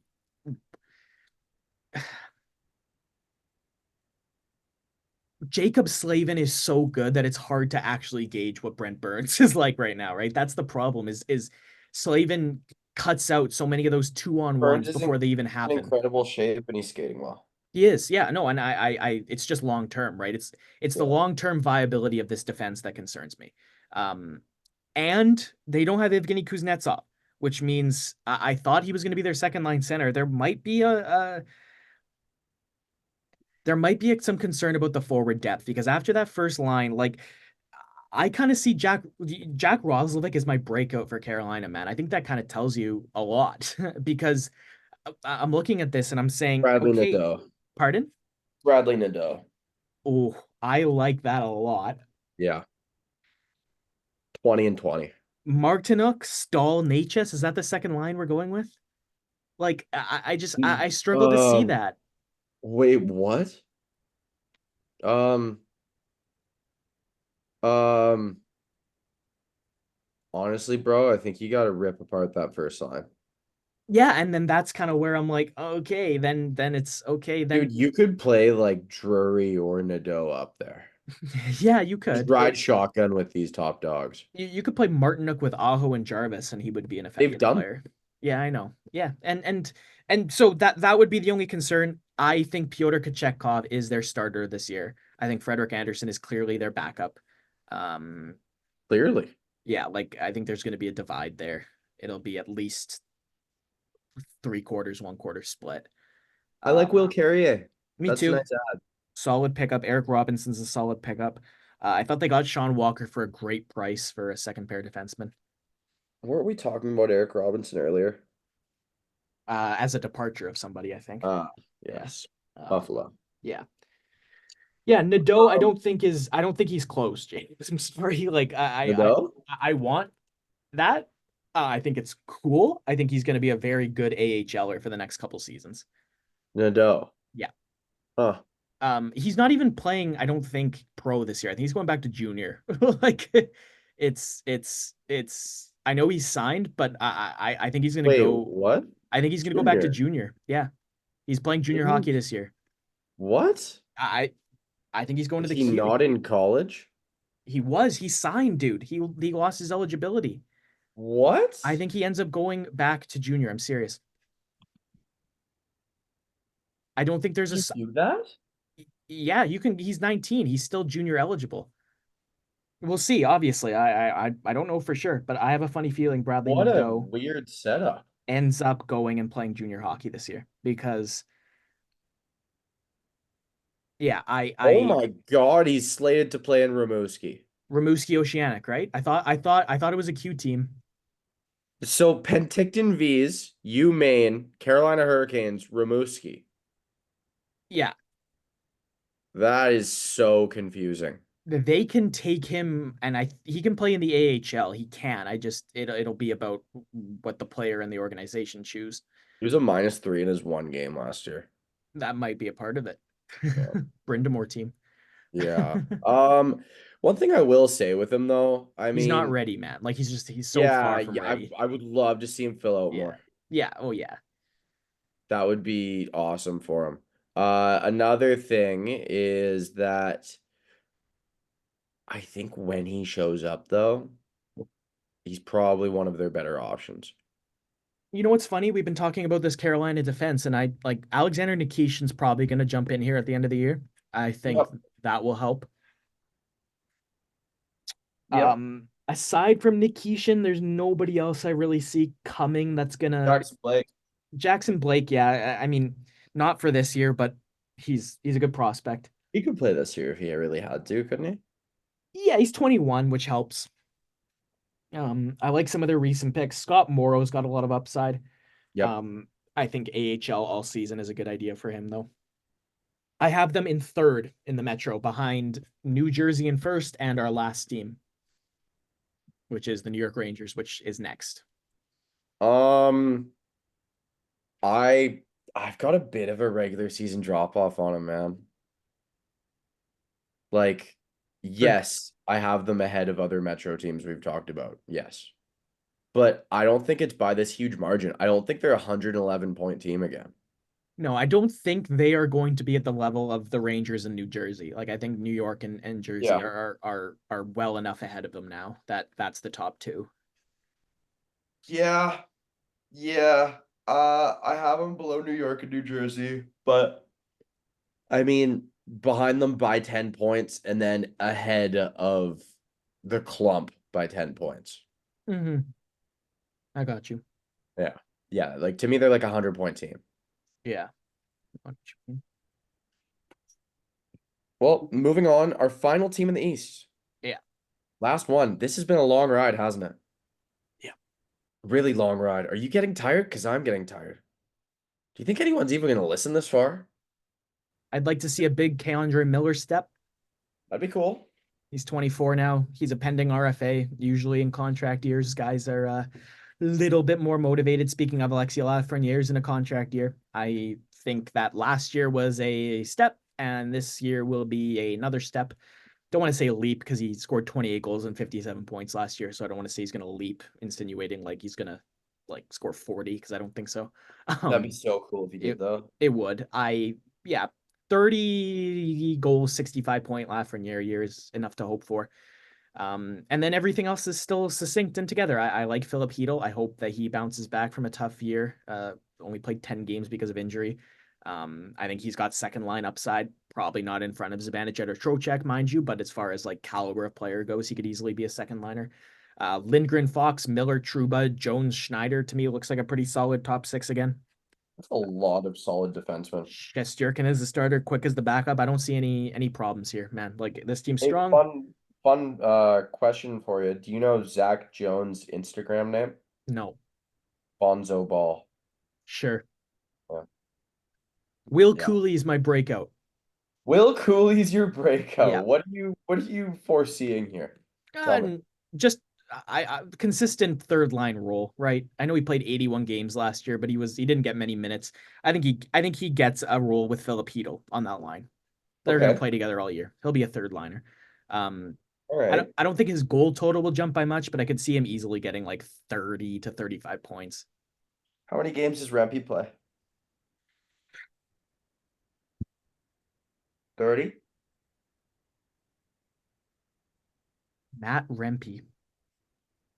Some people out there thinking that he will have like a good 15 points on the fourth line, play the whole year. I think half the Yeah. season he'll play because Yep. then the other half of the season will be kind of Adam Edstrom, Johnny Brodzinski, Brennan Othman getting like Edstrom's a big fella. yeah, like they'll all get a look. Um I don't mind Jake Lesejan either. Me neither. No, he's solid. What's gonna happen with Capo Caco though? I kind of see him being the third on that line with Hito and Cooley. I think if he Really? can like show up consistently and those three What can can find he? can yeah, and that's the question really, right? Like he hasn't yet. It's funny because I'm looking at this Rangers team and they're still good and they're still going to be good, but Oh, uh, they're great. I'm Gabe Perreault next year. Do you think? I think so. Yeah, probably. With Kreider and Zibanejad, I bet you that's what happens. Really? Yeah, it's not this year. He's going back to Boston College. Him and Ryan Leonard both are, which was a massive surprise to me. I did not think that Smith would have left the two of them there. What does that tell you? He's committed to the cause. He wants to go Big down boy with his wants to go ship. pro. Yeah. Right, the ship in San Jose. He wants to sink with the Sharks.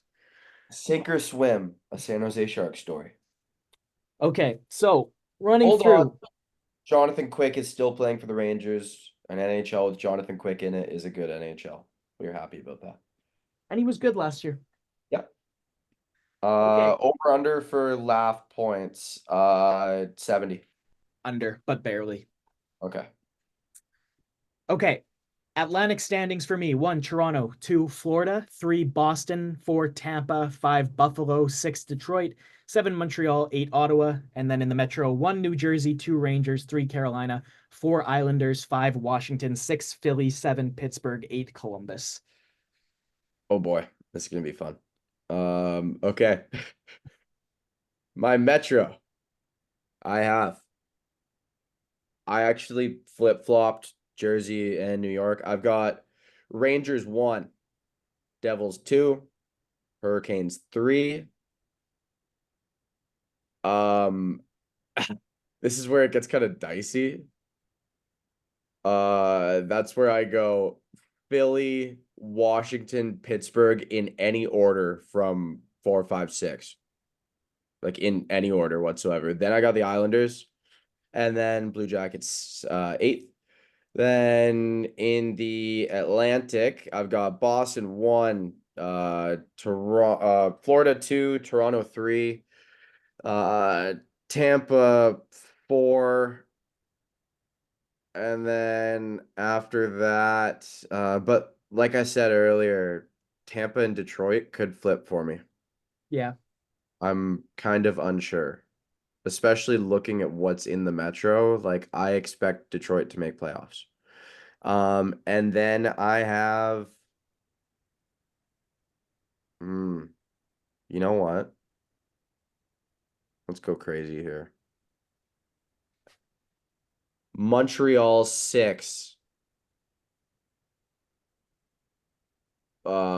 Buffalo 7, Ottawa 8. Okay. Yeah. All right. So we've gone on a lot. We've talked a lot. There is James, I'm just gonna run through six categories for you, okay? Like instead of going through all the awards or anything, Yeah. let's just go.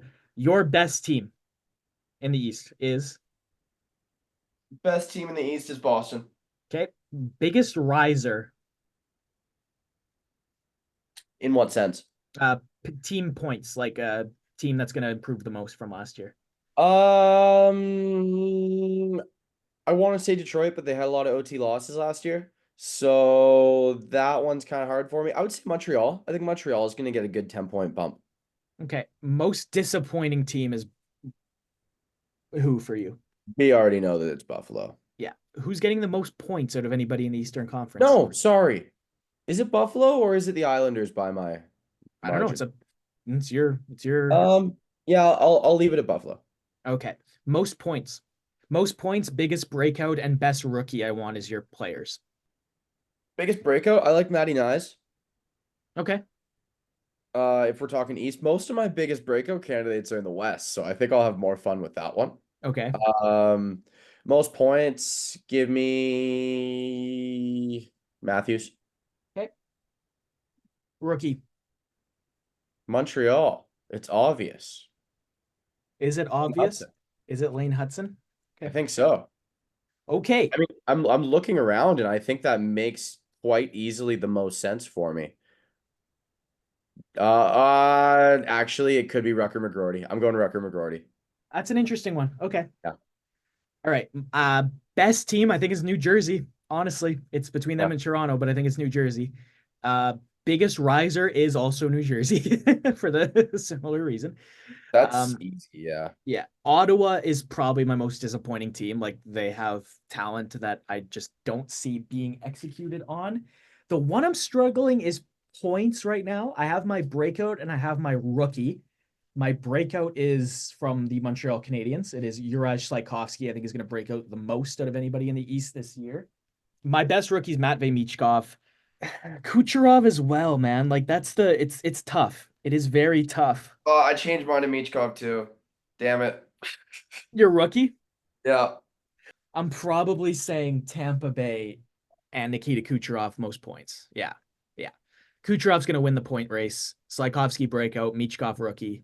So officially Michkov, not McGroarty? Yeah. Okay.